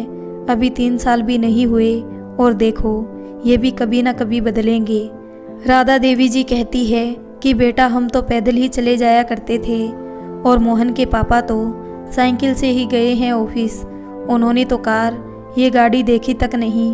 मोहन बोला, वो ज़माने गए, आप कहाँ पापा की बात लाते हो, आप लोगों के ज़माने गए, आप लोग वही घिसी पिटी बात करते हो, आजकल एडवांस ज़माना है। राधा देवी जी बोली, मगर बेटा फिजूल खर्च से बचना चाहिए। आरती बोली, इसमें क्या फिजूल खर्च, 3-4 साल तो चला ही लेना। परखर और रिया भी बोले, आपके और हमारे ज़माने में काफ़ी अंतर है, पहले साइकिल का ज़माना था, आजकल कहाँ है साइकिल। राधा देवी जी बोली, मेरे कहने का अर्थ साइकिल नहीं है, मेरा मतलब है इंसान को साधारण जीवन जीना चाहिए, कितना भी पैसा हो व्यर्थ नहीं बहाना चाहिए। मोहन को राधा देवी जी का यूँ बीच में बोलना रास नहीं आ रहा था। वो गुस्से से अचानक ब्रेक लगाता है और तभी वो कहता है, प्लीज़ इस टॉपिक पर बात मत कीजिए। मोहन नहीं चाहता था कि रिया की बात को गलत ठहराया जाए। राधा देवी जी की बातें मोहन को वैसे भी पसंद नहीं थी। वो चाहता था कि रिया आरती की हर बात पर हाँ भरे राधा देवी जी। रिया बोली, अरे क्या हुआ जीजू, गाड़ी सही से क्यों नहीं चला रहे। मोहन बोला, अरे वो सामने बिल्ली निकली थी इसलिए ब्रेक लगाया। आरती कहती है, आराम से चलाओ ना। मोहन कहता है, हाँ बस पहुंचने वाले हैं। और वो कार के शीशे से राधा देवी जी को गुस्से से घूरता हुआ देखता है और सब लोग गार्डन में पहुंच गए होते हैं। रोहन और तेजस तो क्रिकेट बॉल लेकर आए थे। रिया और आरती खाने का सारा सामान लेकर गार्डन की ओर बढ़ने लगी। मोहन ने दिखावा करने के लिए राधा देवी जी का हाथ पकड़ रखा था। राधा देवी जी को चलने में दिक्कत नहीं थी। मोहन को मालूम था कि गार्डन में कोई ना कोई जान पहचान वाला मिल ही जाएगा। आरती भी राधा देवी जी के संग चलने लगी और दोनों नाटक कर रहे थे। जैसे ही वो लोग गार्डन पर पहुँचे, मोहन के कुछ ऑफिस के दोस्त मिल गए। वो भी अपने परिवार के साथ गार्डन पर आए हुए थे। राधा देवी जी को प्रणाम किया और मोहन से भी मिले। मोहन के दोस्त अजय और नीरज ने मोहन को कहा, मोहन तुम तो श्रवण कुमार हो, अपनी माता जी को इस वृद्ध अवस्था में भी अपने साथ रखते हो। मैं तुम्हारी तारीफ हर जगह करता रहता हूँ कि बेटा हो तो मोहन जैसा हो। आज के समय में तुम्हारे जैसा बेटा कहाँ मिले। तभी आरती भी आ जाती है अपनी तारीफ सुनकर। अरे भाभी जी आप भी आइए, कैसी हैं आप? अजय पूछता है। तभी आरती कहती है, आप बताइए, हम तो बहुत अच्छे हैं। और कविता भाभी कहाँ है? घर आना आप लोग सह परिवार। अजय कहता है, अरे आरती भाभी ज़रूर आएंगे, मैं कविता और बच्चों को लेकर अवश्य आऊँगा। वैसे भी हमें कहने की ज़रूरत क्या है, आपका ही घर है। आरती अजय को कहती है। अजय कहता है, हाँ वो तो है ही, हम सब बिना बुलाए ही आ सकते हैं, क्यों मोहन? मोहन बोला, अब देख लो, आरती कह रही है तो अब मैं क्या बोलूं? अजय कहता है, आप लोगों को बधाई, आपको सम्मानित किया गया था ना उस दिन। आरती भाभी जी, मैं और कविता हर जगह आपकी तारीफ करते हैं, पूछ लेना कविता से, पीठ पीछे तारीफ करते हैं हम सब। बहू हो तो आरती भाभी जैसी, वरना ना हो। आरती मन ही मन मुस्काती है, गर्व से मोहन की ओर देखती है। मोहन भी आरती के लिए तारीफ भरे शब्द सुनकर हरा भरा हो उठता है। मोहन के तो खुशी से रोम रोम खिल जाते हैं। मोहन की एक ही जिद है, आरती की तारीफ होनी चाहिए हर जगह। वो उसके लिए चांद तारे भी तोड़ लाए, बस कोई आरती के लिए 2 तारीफ भरे शब्द कह दे, फिर देखो उसके ऊपर पैसा तक लुटा दे। वो चाहता है हर कहीं आरती की तारीफ हो। मोहन बोला, हाँ सच है ये बात अजय कि आरती बहुत सेवा भाव रखती है। ऐसी पत्नी पाकर मैं तो धन्य हुआ। पता है आरती को साफ सफाई, पूजा पाठ, बच्चे की केयर से लेकर सब कुछ इतना बढ़िया आता है। सुबह से लगी रहती है काम पर। सुबह 6 बजे उठकर नहा लेती है। इतनी जल्दी तो कौन उठता होगा। पूरे घर को साफ करती है 11 बजे तक। जब तक पूरा क्लीन ना हो जाए उसको चैन नहीं। घर आकर देखो साफ सुथरा मिलेगा, कहीं कोई गंदगी नहीं मिलेगी। इतनी मेहनत करती है, इतनी मेहनत करती है, बेचारी थक जाती है फिर भी काम करती है और मम्मी के पास ही बैठी रहती है दिन भर। उनका मन लगाती रहती है, अकेला नहीं छोड़ती। इतना बढ़िया खाना खिलाती है, हाथों से खिलाती है। मैं भी मम्मी के पास ही बैठा रहता हूँ, उनका ख्याल रखता हूँ। यही मुझे कहती है, आप बैठा करो पास में मम्मी के, इसलिए मैं भी बैठा रहता हूँ। यही मुझे कहती है। आरती बोली, अब मैं क्या बोलूँ, बस बुजुर्गों के प्रति मेरी भावनाएं शुरू से ही है। मैं तो अपनी माँ की तरह अपनी सास को देखती हूँ। अजय बोला, यही तो आपकी खूबी है आरती जी, आप दोनों ही बहुत अच्छे बेटे बहू हो। आपसे लोगों को सीखना चाहिए, आप सबके आइडल हो, इसलिए तो आप सम्मानित हुए हो। ये सम्मान आपको मिला है, आप इसके हकदार हो। वरना आजकल का माहौल देख रहे हैं ना, कितना कष्ट देते हैं बेटे बहू। चल ठीक है यार, मैं चलता हूँ। अजय वहाँ से चला जाता है। राधा देवी जी तो इन सब की बातें सुन सुनकर परेशान हो चुकी थी। ये सब असहनीय हो चुका था। दिन रात अपनी बड़ाई करवाना सही नहीं लगता। कैसे ये दोनों बहनें अपने पतियों से तारीफ करवाती है, कोई मौका नहीं छोड़ती, झट से अपनी बात पर आगे चली जाती है। तारीफों की भूखी औरत। ऐसे ही इनके पति जो दिन में 50 बार इनकी तारीफ करते हैं। जहाँ 4 लोग खड़े हो, ये दोनों मटकती आ जाती है और अपनी ढपली बजाने लगती है। परखर मोहन दिन रात इनके गुणगान गाते रहते हैं। रिया को आए हुए 1 दिन नहीं हुआ कि आज ही सारी तारीफ कर दी है। राधा देवी जी गार्डन में इन सब से दूर अकेली बैठ जाती है, थोड़ी शांति मिलती है। आरती मोहन राधा देवी जी को किसी से मिलने भी नहीं देते। वो सोचते हैं कि राधा देवी जी से कोई मिल ना ले, कहीं उनकी पोल ना खुल जाए, राधा देवी जी हकीकत ना बता दे, इसलिए उन पर दोनों ही नज़र रखते हैं। उनको कहीं मिलने जुलने भी नहीं देते, खुद ही सबसे मिलते जुलते हैं। फिर आरती के पास अपनी मम्मी का फ़ोन आ जाता है और फिर से वही रामायण शुरू हो जाती है। राधा देवी जी तो कहीं और ही देखने लगी, खेलते हुए बच्चों पर ध्यान देने लगी। राधा देवी जी सोचने लगी, पिकनिक पर आए हैं, यूँ नहीं एंजॉय करें। यहाँ भी फ़ोन लेकर बैठ गई दोनों और खुद की तारीफ करवा रही है। अभी प्रखर मोहन भी आएंगे पीछे पीछे सास से बातें करने, और सच में यही हुआ। थोड़ी देर में प्रखर मोहन भी आ गए अपनी सास से बातें करने के लिए।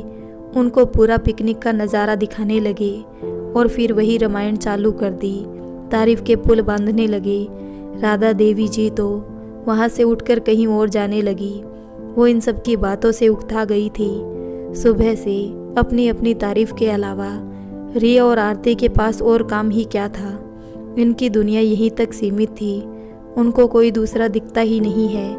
वो गुस्से में बड़बड़ा रही थी, जब देखो चालू हो जाएगी और झूठी बातें चालू कर देगी, जैसे सब पागल है हमने तो कुछ किया ही नहीं, ऐसे ही सफ़ेद बाल आ गए। यही है दुनिया की सबसे चतुर और सुगढ़ महिलाएं, इन्होंने ही सब किया है, इन्होंने ही घर को संभाला है। हमने तो डुबो दिया था घर, बच्चे भी यही पाल रही है। हमने तो सड़कों में छोड़ रखे थे दूसरों के भरोसे। सबसे बड़ा नाटक तो मेरे साथ कर रखा है, मुझे अपने पास बुलाकर मेरी सेवा करने का झूठा दिखावा करके पूरी कॉलोनी समाज में भली बन गई है। उधर रिया का भी कुछ ऐसा ही हाल है, इसलिए तो मुझे रख रखा है छवि बनाने के लिए। पैसा तो है ही और दुनिया भी ऐसी है, वो भीतर की सच्चाई तो जानती नहीं या जानना चाहती नहीं। जानती भी है तो बुजुर्गों को कौन पूछता है। आजकल तो जवानों का दौर है, तकलीफ भी जवानों की ही दिखती है। वृद्ध के लिए तो कह देते हैं माला जपो माला जपो, चाहे वो कुछ कहना भी चाहे तो उसकी आवाज़ बंद कर दी जाती है।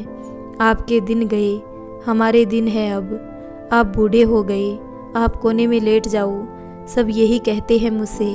आप तो वृद्ध हो गई, इनके अनुसार ही रहना पड़ेगा आपको। रहना तो पड़ेगा, मगर अच्छी तरह से तो रखे जब कोई रहेगा। खैर क्या कहूँ, अब तो राधा देवी जी धूप में टहलती टहलती सोचती रहती है। आए थे पिकनिक करने, ये लोग तो फ़ोन में ही लगे हैं। इनकी माँ के फ़ोन 24 घंटे में 12 घंटे तक आता है। सुबह 4 बजे से फ़ोन करती है, सभी लोग पिकनिक मनाकर घर आ जाते हैं। अगले ही दिन से श्राद्ध पक्ष लग जाते हैं। राधा देवी जी को बुढ़ापे में इतना मालूम नहीं रहता है कि कौन सी तिथि है, कब है। वो ना तो कैलेंडर देखती है, ना ही उनको कोई बताता है। आरती जानकर नहीं बताना चाहती, वो तिथियां भुलाकर उनके पितर दोष लगवाना चाहती है, और साथ ही साथ इसलिए भी नहीं बताना चाहती ताकि मोहन को भड़का सके कि तुम्हारी माँ तो बिल्कुल भी श्राद्ध पक्ष में कुछ करना नहीं जानती। देखो मैं कैसे करती हूँ, मैं ही हूँ सब धर्म कर्म मानने वाली। राधा देवी जी तो नास्तिक अधार्मिक औरत रही है। रिया और आरती सुबह 5 बजे उठकर राधा देवी जी के पति की फ़ोटो में फूलमाला और अगरबत्ती करती है। राधा देवी जी सोचती है इसको क्या हो गया अचानक। फिर आरती राधा देवी जी के पैर छूती है।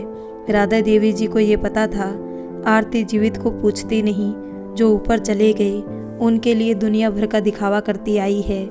सुबह से मोहन उदास चेहरा लेकर बैठ जाता है, आंसू भी टपकते रहते हैं। आरती भी झरझर आंसू बहाती है। रिया प्रखर भी देखते हैं कि आरती मोहन आज तक अपने पिता को याद करते हैं। आरती रिया के गले लगकर रोती है, बहुत नाटक चलता है। मोहन भी आंसू की धाराएं बहाने लगता है। प्रखर भी अपने पिता की याद में रो पड़ता है। अब घर में एक अलग ही सन्नाटा पसरने लगता है और सुबह से खाना बनाने के लिए लग जाती है। आसपास मंदिरों से पंडों को, पुजारी जी को बुलाकर प्रसाद ग्रहण करने को कह भी देती है। पूरी कॉलोनी में आरती मोहन का नाम होता है कि वही पितरपक्ष में ब्राह्मण भोजन करवाते हैं। राधा देवी जी श्राद्ध के खिलाफ तो नहीं है, मगर वो जीवित का अपमान और मरीद को इतना सम्मान आदर जैसी सोच की विरोधी रही है। अगर करना है तो जीवित का भी उतना ही करो। वो जानती है राधा देवी जी के पति गंभीर बीमारी से तड़पकर स्वर्ग सिधार गए।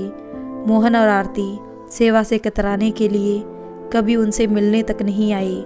सारी सेवा राधा देवी जी ने अकेली ही की थी। आरती तो उन दिनों घूमने गई हुई थी और मोहन को फुर्सत ही नहीं थी कि अपने पिता से आकर मिले। राधा देवी जी रात रात भर अकेली ही अस्पताल ले जाती थी। हाँ, आस पड़ोस की संतोष भाभी जी कभी कभी सहारा दे देती थी। उनका बेटा अरविंद जो राधा देवी जी की मदद करता था, बाहरी काम संभाल लेता था। एक और था जिसने राधा देवी जी की मदद की थी, राधा देवी जी के पति की ऑफिस में काम करने वाली विमला। विमला अत्यंत गरीब थी। उसे राधा देवी जी के पति ने बहन बना रखा था और वो भी राधा देवी जी को और उनके पति को मानती थी। राधा देवी जी ने उनके बेटे विराट को गोद भी लिया था और उसकी पढ़ाई की जिम्मेदारी ली थी। विमला की मृत्यु हो गई थी और राधा देवी जी ने और उसके पति ने विराट की पूरी पढ़ाई का खर्चा संभाला। विराट का पढ़ाई में मन भी लगता था और वो बुद्धिमान लड़का था। मन में एक इच्छा थी कुछ करने की। 12वीं में उसने बहुत ही अच्छे अंक प्राप्त करे। विराट को स्कॉलरशिप भी मिल गई थी। आगे की पढ़ाई का खर्चा उसे मिल गया था। खूब मन लगाकर पढ़ाई करने का परिणाम ही था कि विदेशी कंपनियों ने उसे एक अच्छा पैकेज दिया और आज विदेश में नौकरी करता है। राधा देवी जी से वो अक्सर फ़ोन करता रहता है, मगर अभी राधा देवी जी का फ़ोन ही बंद था तो वो कर नहीं पाया। राधा देवी जी ये सब देखकर नाटक ही समझती है। आरती ने 6 तरह की सब्जियां बनाई और तरह तरह के पकवान बना डाले। रिया भी मिलकर हाथ बटाने लगी और रायता, पूड़ी, सब्जी, मिठाई, आलू गोभी मटर की सब्जी सब तैयारी कर ली और पंडित जी को खाना खिलाया और सम्मान सहित विदा किया। राधा देवी जी को तो खबर तक नहीं थी कि उसके पति का श्राद्ध है।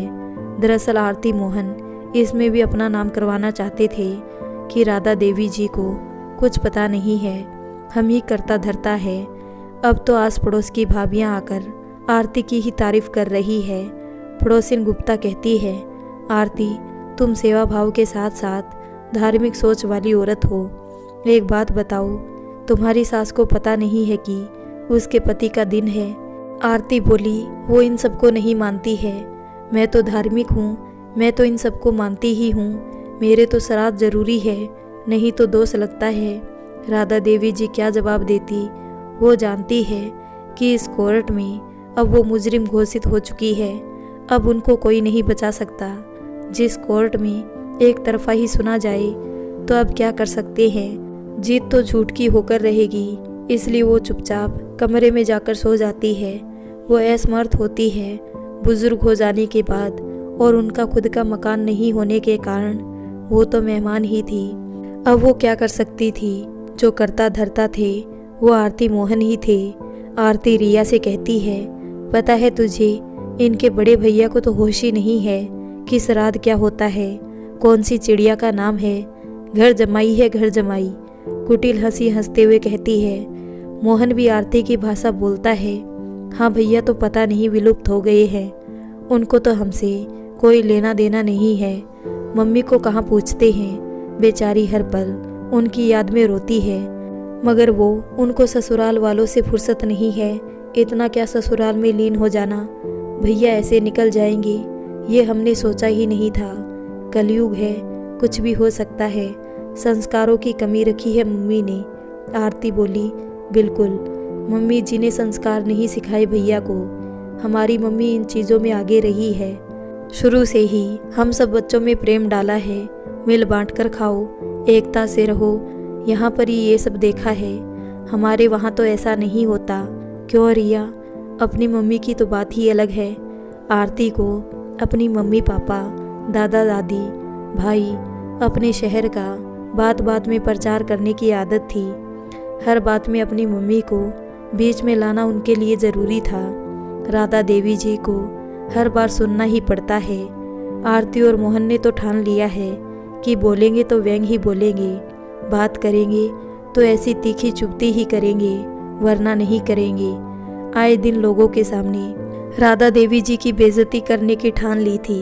श्राद्ध भी कर लिया था छिपकर, और राधा देवी जी को जलील भी कर दिया और अपना नाम भी कमा लिया। पंडित जी हर घर जाकर आरती रिया की तारीफ करेंगे, ये बात आरती को पता थी। रिया परखर भी आरती का पक्ष लेने लगते हैं, राधा देवी जी के बड़े बेटे को कोसने लगते हैं। तभी राधा देवी जी के फ़ोन पर किसी की घंटी बजती है। वो कमरे में जाकर फ़ोन देखती है, कोई अनजान नंबर होते हैं। राधा देवी जी फ़ोन उठाती है। कौन बोल रहा है? सुरेश बोला। हाँ माँ, मैं सुरेश। राधा देवी बोली, सुरेश, और आंखें नम हो जाती है, आंसू निकल आते हैं। बेटा, इतने सालों बाद फ़ोन किया है, कभी हाल चाल पूछ लिया कर। जी रही हूँ या मर गई हूँ, तेरे पीछे मुझे कितना सुनना पड़ता है बेटा। सुरेश बोला, माँ, वो व्यस्त रहता हूँ, सास ससुर की जिम्मेदारियाँ मेरे ऊपर ही है, अब उनके आगे पीछे तो कोई है नहीं, तो तुम समझ सकती हो मुझे दिन रात उनकी सेवा करनी पड़ती है, उनका मन लगाना पड़ता है, उन्हें टॉयलेट करवाना, खाना देना, सारा काम है हमारे ऊपर। मैं तो व्यस्त रहता हूँ। राधा देवी बोली, हाँ बेटा, तू तो बहुत जिम्मेदार है, इतना कि आज वक्त निकाला है मुझसे बात करने के लिए। सुरेश बोला, माँ, वो मैंने इसलिए फ़ोन किया था कि मुझे कुछ पैसे चाहिए थे आपसे।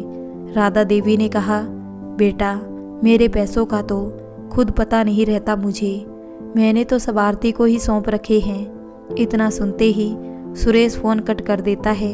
जब उसे पता चलता है कि राधा देवी जी के पास पैसे नहीं है। राधा देवी बोली, क्या हुआ बेटा, सब कैसे हैं, कुछ तो बोल।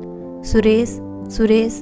राधा देवी जी समझ जाती है कि मोहन और सुरेश से किसी से भी उम्मीद नहीं रख सकते, किस पर विश्वास करूं या ना करूं। मेरे तो दोनों पुत्र ही एक जैसे हैं, लालची और स्वार्थी। आज फ़ोन किया तो सिर्फ पैसों के लिए किया। राधा देवी जी की तबीयत इसी कारण खराब होने लगती है, उन्हें अपने भविष्य की चिंता सताने लगती है। यहाँ रहेगी तो बंधन में रहो, सुरेश से तो 1% भी उम्मीद नहीं है। ऐसे में इंसान जाए तो जाए कहाँ। बहनों के भी ताने याद आते हैं कि तू है ही ऐसी, कहीं रहने लायक नहीं, हम भी तो रह रहे हैं बेटे बहू संग, तू स्पेशल है क्या। राधा देवी जी की बहनें राधा देवी जी को ही दोषी ठहराती है, क्योंकि उनकी संतानें उनकी आंखों से डरती है। कंट्रोल है बहुओं पर, और ईश्वर की दया से उनके ऐसी बहुएं आई भी नहीं, ना ही उनके बेटे लालची है। और राधा देवी जी का स्वभाव शुरू से ही सरल रहा है, वो कभी किसी को कोई उत्तर नहीं देती थी। पति से भी अत्याचार सहती थी। राधा देवी जी के सास ससुर भी राधा देवी जी को इसी कारण तंग किया करते थे। उनके सीधेपन के कारण उन्होंने जीवन भर धक्के खाए, अत्याचार सहे। ऐसा नहीं है कि मोहन सुरेश ये सब जानते नहीं हैं, मगर वो अनजान बन रहे थे। वो अपनी माँ के त्याग और सरल स्वभाव को अब भूल गए थे। वो अपनी पत्नियों की तारीफ सुनना या करना पसंद करते थे, उसके सिवाय वो अपनी माँ के सब दिन भूल गए थे। उन्होंने कभी भी राधा देवी जी के बारे में एक शब्द तारीफ के नहीं कहे थे। राधा देवी जी के साथ हो रहा था वो उनके अन्य रिश्तेदारों के साथ नहीं हो रहा था। वे सब बेटे बहू से सुखी ही थे, इसलिए वो उनको समझ नहीं पा रहे थे। राधा देवी जी अपने फ़ोन की ओर देखती है, जिसमें अब कोई फ़ोन नहीं आता। जब तक स्वार्थ था सभी के फ़ोन आते थे, अब तो इसमें 1 घंटी नहीं बजती है। कौन ही करेगा अब याद, बुजुर्ग से कौन बात करना चाहेगा भला। सबको यही लगता है कि राधा देवी जी कहीं उनके यहाँ आकर ना गले पड़ जाए, इसलिए सब उनका फ़ोन उठाते हुए डरते थे। उधर रिया परखर भी जाने की तैयारी करने लगते हैं। रात की बस से अपने घर जाकर अपने ससुर जी व दादाजी का श्राद्ध करेंगे, क्योंकि आरती की तरह रिया भी तो थी, उसको भी अपनी सास को नहीं करने देना था। वो भी चाहती थी सभी समाज में उसका नाम हो, केवल इसलिए वो जल्द से जल्द घर पहुंचना चाहती थी। रिया परखर तेजस भी निकलने की तैयारी करने लगते हैं। राधा देवी जी परखर और रिया से मिलती है। राधा देवी जी मोहन और आरती के डर के कारण तेजस को 1000 रुपये हाथ में पकड़ाती है, जो मोहन ने ही राधा देवी जी के पैसों में से तेजस को देने के लिए दिए थे। मोहन आरती राधा देवी जी के सभी पैसे हिसाब किताब अपने पास रखता था। राधा देवी जी तेजस को बुलाकर कहती है, ये लो बेटा, रख लो, कुछ खा लेना, तुम्हारी मनपसंद की चीज़। तेजस पैसे अपने पास रखता है। वो रिया के पास दौड़ता हुआ जाता है, कहता है, मम्मी मम्मी, ये रोहन की दादी ने दिए हैं। तभी आरती कहती है तपाक से, हाँ रख लो, प्यार से दिए हैं, ले लेना चाहिए बड़ों के दिए हुए पैसे। रिया को लगता है उसको भी मिलेंगे, तो लालच में वो भी पैर छूने चली जाती है। अच्छा चले आंटी जी, रिया मन ही मन सोचती है कि अब उसे भी शायद कुछ पैसे मिलेंगे, मगर उसे क्या पता कि उनके पास तो केवल 1000 रुपये ही थे, वो भी मोहन ने ही दिए थे। रिया आरती गले लगती है, दोनों रोती है। रिया बोली, अब की बार आना तो जल्दी ही आना, हम घुमाएंगे तुम सबको। आरती की आंखों से आंसू की धाराएं बहने लगती है। आरती ने कहा, कैसे आऊँ, जिम्मेदारियां हैं, देखा ना, मम्मी जी का तो सारा काम मेरे ऊपर है, सारी जिम्मेदारियां हैं, कैसे निकलूं भला, हमारा मन भी तो नहीं करता बुजुर्ग को छोड़ने का। रिया बोली, वो तो है, बेचारी इनका कोई है भी तो नहीं। आरती बोली, अरे भैया भाभी तो पूछते नहीं, हमारे सिर पर ही है जिम्मेदारियों का बोझ। मन ही मन खींचती आरती ने रिया को कहा। रिया ने कहा, अब जब तक है तब तक सेवा करो, यही है हमारे पास। तू तो है भी संस्कारी, इतनी संस्कारी कि कोई नहीं है इनके घर पर भी। आरती बोली, वो तो मैं हूँ, ऐसे संस्कार दिए हैं हमें, खैर बस तू अपना ख्याल रखना। परखर बोले, अरे दीदी आप भी भावुक हो गई, चलिए मुंह धो लीजिए, आप हंसते हुए विदा कीजिए। सभी एक बार प्रोग्राम बनाओ जल्द से जल्द हमारे यहाँ आने का। रिया बोली, आरती अपन लोग मम्मी को भी बुलाएंगे और फिर सब लोग इकट्ठा होकर खूब एंजॉय करेंगे। मम्मी भी तो कितने सालों से निकले नहीं घर से, मम्मी की तो दिन भर याद आती है, ये भी दिन भर याद करते हैं। और मोहन आरती भी रिया, परखर, तेजस को कार से छोड़ने बस स्टैंड तक जाते हैं। आरती खूब सारा खाना पैक करती है, बड़ा सा टिफ़िन भरकर देती है ताकि उन तीनों को बाहर से ना खाना पड़े। ये लो टिफ़िन रिया, आरती कहती है रिया से। रिया बोली, अरे इतना बड़ा टिफ़िन, वाह यार कमाल है तू, क्या क्या रखा है इसमें, देखकर मन कर रहा है अभी खोलकर खा जाऊं। आरती बोली, वो इतना सारा श्राद्ध का खाना बच गया था ना, अब हम कितना खाते, हमारे तो कोई खाता नहीं। इसमें मिठाई है, रायता है, पूड़ियाँ हैं, जो तुझे पसंद है ना उन्हें गरम कर दिया था, और आलू मटर की चटपटी सब्जी भी है, तेरे परखर जी की फेवरेट और तेजस के फेवरेट नमकीन चावल भी है, खा लेना सब लोग आराम से। परखर बोला, अब आओ कभी रोहन बेटा, तुम्हें खूब एंजॉय करवाएंगे, मम्मी पापा को लेकर जल्द आना। रोहन बोला, हाँ ज़रूर आएंगे, मेरा तो बहुत मन होता है, मगर ये दादी है ना, इनके कारण जब से ये घर पर आई है हम कहीं निकल नहीं सकते, ऐसे फंसे हैं हम लोग कि निकल पाना मुश्किल है, पता नहीं कब जाएगी इस घर से। रोहन मन ही मन बड़बड़ाता है। रोहन की भी वही भावना थी जो उसके माता पिता सोचते थे उसके बारे में। चलो फिर देर ना हो जाए, बाकी की बातें कार में कर लेंगे, फिर बच गई तो फ़ोन पर कर लेंगे, रिया कहती है। आरती बोली, हाँ क्यों नहीं, चलो चलो। आरती, मोहन, रोहन, परखर, तेजस, रिया बस स्टैंड पर उतर जाते हैं कार से। दूसरी ओर राधा देवी जी घर पर अकेली होती है। वो बहुत दुख करती है, अपने आप को कोसती है, सोचती है अब ईश्वर उठा ले तो अच्छा है, ऐसे दिन देखने से तो अच्छा है मर ही जाएं। अब यहाँ कोई इज्जत है ना प्रेम, बस दिखावा रह गया है। बच्चों तक के मन में वैर भाव पल रहा है। आखिर मैंने क्या बिगाड़ा है, इस बुढ़ापे ने मुझे इन बच्चों पर आश्रित कर दिया है। जब तक मैं आत्मनिर्भर थी शारीरिक रूप से, तब तक मुझे कम से कम इतना तो नहीं सुनना पड़ता था, मगर आज क्या नहीं सुनना पड़ता, क्या नहीं झेलना पड़ता। हे भगवान उठा ले मुझे, इस दुनिया में और मन नहीं है, भलाई इसी में है कि बिना सेवा करवाए चली जाऊं, वरना क्या दिन देखने पड़ेंगे किसको पता। तभी दरवाजे पर घंटी बजती है। राधा देवी जी उठकर दरवाज़ा खोलती है। वो सोचती है कि शायद रिया और मोहन ये लोग ही सब वापस आए होंगे, कुछ सामान छूट गया होगा, ऐसा अनुमान लगाती है और दरवाज़ा खोलती है। तभी राधा देवी जी जब दरवाज़ा खोलती है तो सामने एक युवक सा कोई नज़र आता है, 6 फीट हाइट और देखने में बहुत ही साधारण, सफ़ेद शर्ट और काली पैंट और काले चमकदार जूते, चेहरे पर मुस्कान, सज्जन सा दिख रहा था। और वो युवक राधा देवी जी के पैर छूता है। राधा देवी जी भी आशीर्वाद देती है, खुश रहो बेटा, खूब प्रसन्न रहो, स्वस्थ रहो, तरक्की करो। वैसे कौन हो तुम? मोहन तो गया हुआ है, आपको किससे मिलना है बेटा? वो युवक मंद मंद मुस्काता है। राधा देवी जी अंदर आने को कहती है और वो युवक भी अंदर आता है। राधा देवी जी सोफे पर बैठने को कहती है। वो सज्जन राधा देवी जी को देखकर बहुत दुखी होता है और कहता है, पहचाना नहीं मुझे? मैं आपका विराट।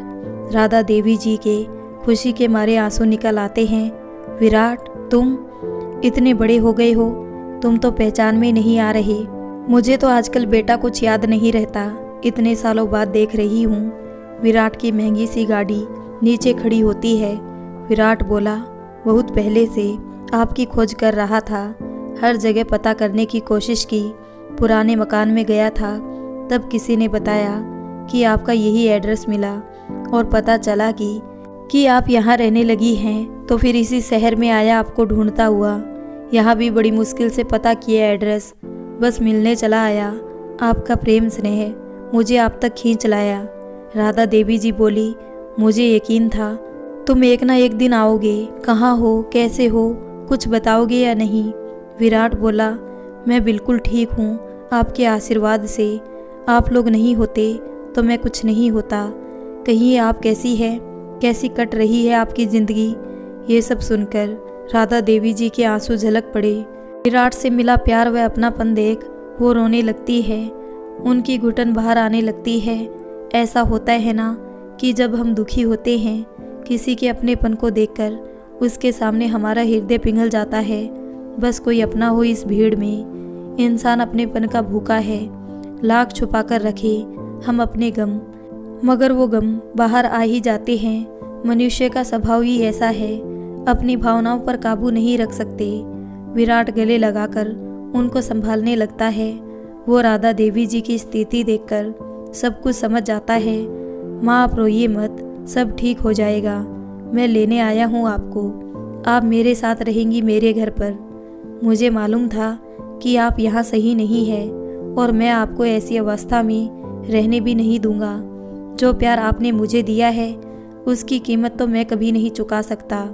आप चलिए मेरे साथ। इतनी दुखी होकर कोई कैसे रह सकता है? नहीं, मैं नहीं रखूँगा आपको। आप नहीं होते तो मैं आज इतनी बड़ी जगह नहीं पहुँच पाता। आप ही तो हैं इन सब की अधिकारी। विराट अमेरिका की एक नामी कंपनी में कार्यरत था। विराट की कंपनी टॉप 10 में शुमार है। भारत में भी उसने महानगर की हाई सोसाइटी में फ्लैट ले रखे थे, जहां A1 सुविधाएं हैं। बुजुर्गों के लिए भी खास सुविधाएं हैं। उस जगह की कीमत ही करोड़ों में होती है। विराट इतने बड़े पद पर पहुंचकर भी धरातल में रहा है। उसने अपनी ज़िंदगी में इतनी बड़ी उपलब्धियों का क्रेडिट राधा देवी जी व उनके पति को दिया है, क्योंकि उसकी माँ बिमला तो इन सब चीज़ों के बारे में समझती नहीं थी और किस तरह से उसका बचपन गरीबी में बीता था। तब राधा देवी जी अपने बच्चों की तरह ही विराट को भी समझती थी। कभी विराट और अपने बच्चों में भेदभाव नहीं किया। विराट उच्च शिक्षित होने के साथ साथ संस्कारी लड़का भी था। उसने राधा देवी जी के लिए पहले ही सोच रखा था कि आज मैं आम से खास बना हूँ तो उसका श्रेय राधा देवी जी को देता है। विराट बोला, मैं आपको अपने साथ ले जाने आया हूँ। मैं सब जानता हूँ आपके बारे में, अब मना मत करना। क्या मेरे नसीब में माँ का सुख नहीं लिखा? राधा देवी जी आंसू पोंछते हुए बोली, ऐसा मत कहो बेटा, मैं हूँ ना माँ। हाँ चलूँगी बेटा, चलूँगी, ज़रूर चलूँगी। आंखों से आंसू झलकने लगे। अपने बेटे संग क्यों नहीं जाऊँगी भला? विराट बोला, तो कल सामान पैक करना, हमारी फ़्लाइट है। मोहन भैया, आरती भाभी से तो मैं बात कर लूँगा। मुझे सब पता है माँ, मुझे बताने की आवश्यकता नहीं है। मैं सब समझ गया। आप यहाँ पर सुख से नहीं रही। आपकी आंखों में दर्द साफ झलक रहा है। आप मेरे साथ रहेंगी अब सुकून और शांति से। राधा देवी जी को अब कहीं जाकर खुशी मिलती है। विराट से हिम्मत हौसला मिलता है, एक ताकत मिलती है। उनके अंतिम दिनों में सुख की घड़ी आने वाली थी। जो कष्टमय दिन उन्होंने बिताए, अब उन सबसे मुक्ति होने वाली थी। आरती मोहन की चालबाजी से दूर अपनी शांति की दुनिया, जहां वो अपने अधिकार व आज़ादी से तो रह सकती थी। विराट जिसने इतने बड़े पद पर रहकर भी अपने संस्कारों को भूला नहीं था, तभी मोहन और आरती भी प्रिया प्रखर तेजस को बस में बिठाकर घर आ जाते हैं। वो दोनों विराट को पहचानते नहीं हैं, विराट जरूर उन दोनों को पहचान लेता है। आरती विराट से कहती है, आप कौन हैं? विराट मुस्कान के साथ कहता है, शायद आप मुझे नहीं जानती होंगी, मैं विराट हूँ। तभी मोहन बोलता है, ओ अच्छा विराट, तुम? इतने सालों बाद देखा है, बहुत खुशी हुई। कहाँ हो आजकल और क्या कर रहे हो? बड़े सालों बाद मिलना हुआ। विराट बोला, मुझे भी अच्छा लगा आपसे मिलकर। मोहन भैया और भाभी विराट दोनों के पैर छूता है। मैं एक सॉफ्टवेयर कंपनी में काम कर रहा हूँ, सॉफ्टवेयर इंजीनियर हूँ। फिलहाल अमेरिका में ही रहता हूँ, वहीं से इंडिया आया हूँ। कुछ सालों से अमेरिका में ही जॉब कर रहा था। मोहन बोला, कमाल की बात है, नीचे पार्किंग एरिया पर तुम्हारी गाड़ी खड़ी है ना, ब्लैक कलर वाली। तभी मैंने सोचा, ये लग्जरी कार हमारे एरिया में किसकी खड़ी है? विराट बोला, हाँ जी, वो मेरी ही कार है। आरती भी अब पैसे वाले विराट को देखकर बोल उठी, तो चाय कॉफ़ी ठंडा क्या लेंगे? बैठिए ना, आइए। मोहन और आरती विराट के सामने खूब दिखावा करने लगते हैं, वही नाटक जो सबके सामने होते हैं। दोनों विराट की आव भगत में लग जाते हैं, राधा देवी जी की भी सेवा करने लगते हैं।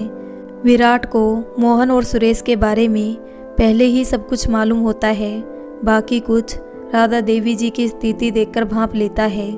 इसलिए विराट के सामने ये दिखावे पैंतरेबाजी फीकी पड़ने लगी थी। आरती का स्वभाव ऐसा था कि वो किसी भी पैसे वाले व्यक्ति को देखती है तो उसके व्यवहार में परिवर्तन आ जाता है। वो तो स्वार्थी होती है, खूब धन की लोभी होती है। मोहन और आरती सिर्फ पैसे वालों से ही व्यवहार बढ़ाना चाहते हैं। जो आम इंसान है वो उन दोनों के लिए कुछ काम के नहीं। मोहन बोला, आओ बैठो तो सही विराट, आओ कुछ तो खाओ, नाश्ता लेकर आऊँ क्या? विराट बोला, जी आरती भाभी, मोहन भैया, अब मुझे निकलना होगा। मैं यहाँ एक काम करने आया था, वो हो गया है, और अब मैं अपने साथ किसी को ले जाने आया हूँ। मोहन बोला, क्या मतलब? समझा नहीं। विराट बोला, मेरी माँ जो मुझसे इतने सालों से दूर रही, उसे आज मैं लेने आया हूँ। हाँ राधा देवी जी। मोहन और आरती एक दूसरे की शक्ल देखते हैं। विराट बोला, हाँ भैया, ये माँ नहीं, मेरे लिए भगवान है। अगर ये नहीं होती तो मैं आज इस मुकाम तक नहीं पहुँच पाता। मुझे तो पता ही नहीं था कि पढ़ाई जैसी चीज़ भी कुछ होती है। हमारे यहाँ तो दूर दूर तक पढ़ाई से नाता नहीं था, मगर राधा देवी जी और अंकल ने मुझे मार्गदर्शन दिया। भला सही मार्ग बतलाने वाला भगवान से कम होता है क्या? मेरी पढ़ाई की जिम्मेदारी वह सारा खर्चा उठाया, जबकि उनके भी अपने बच्चे थे।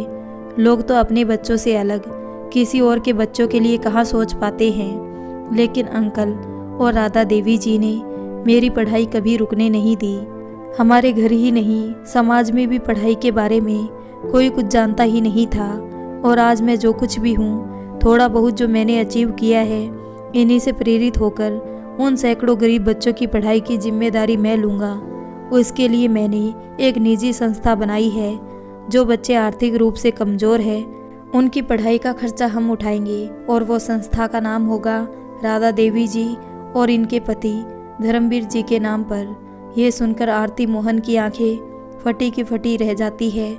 वो दोनों आश्चर्य करने लग जाते हैं। आरती मोहन को सुनकर अंदर से दुख होता है कि राधा देवी जी के नाम की इतनी बड़ी संस्था होगी। आरती को जलन की आग खाई जाती है, जिसका नाम पूरे देश में होगा। विराट ने कहा, इतना ही नहीं, बुजुर्गों की मदद के लिए तथा उनके सुखद भविष्य के लिए हमने एक जगह खरीदी है, जहाँ पर बुजुर्ग अपना जीवन हंसी खुशी निकाल सकते हैं, जहाँ पर उनके रहने संबंधित सभी सुख सुविधाएं होगी। अब उनको बच्चों की परवाह करने की ज़रूरत नहीं है, क्योंकि बुढ़ापे में उनको रोटी नहीं बल्कि तनाव मुक्त जीवन की भी ज़रूरत होती है, जहाँ 4 लोग उनके पास बैठे उनसे बातें करे, कुछ एक्टिविटी कर सके और थोड़ी बहुत कमाई भी करनी हो तो हैंडवर्क भी कर सकते हैं। और उस जगह का नाम वृद्धाश्रम नहीं बल्कि अपना घर होगा। वृद्धाश्रम नाम सुनकर किसी को भी ठेस ना पहुँचे, ये सभी कार्य करने आया हूँ और साथ में अपनी माँ को ले जाने भी आया हूँ। मोहन आरती के होठ तो सिल चुके थे, वो तो निशब्द हो चुके थे, क्या बोल सकते थे अब। उनके होठ बर्फ की तरह जम गए हो, उनकी आवाज़ कहीं खो गई थी। राधा देवी जी अंदर से अपना बैग लेकर आती है और विराट उनका बैग पकड़कर अपने साथ अपनी लग्जरी कार में बैठाकर ले जाता है। आरती मोहन कुछ बोल नहीं पाते, बस गर्दन झुकाए खड़े रह जाते हैं। राधा देवी जी अब रोज रोज के ताने, अपमान, तिरस्कार, बेइज्जती के जीवन से दूर निकल गई थी। वो अब अपने अंतिम समय में खुशियां व मान सम्मान की जिंदगी जीने जा रही थी। उनकी आंखों में अब आंसू तो थे मगर खुशी के। वो ईश्वर का शुक्रिया करती है कि कल तक वो सारी उम्मीद और आस तोड़ चुकी थी, मगर ईश्वर कहीं ना कहीं से रास्ता निकाल ही देता है हमारे लिए। आरती मोहन को खुद पर अफसोस होता है कि वो सिर्फ दिखावा कर रहे थे, बुजुर्गों की सेवा करने का झूठा नाटक कर रहे थे। राधा देवी जी को रखकर वो अपनी छवि अच्छी बना रहे थे। वो भीतर से जानते थे कि राधा देवी जी को उन्होंने कितना दुखी किया है। ये कहानी आपको कैसी लगी? अगर अच्छी लगी हो तो वीडियो को लाइक कर दें और हमारे चैनल को सब्सक्राइब कर लें। मिलते हैं ऐसी ही एक और नई कहानी के साथ।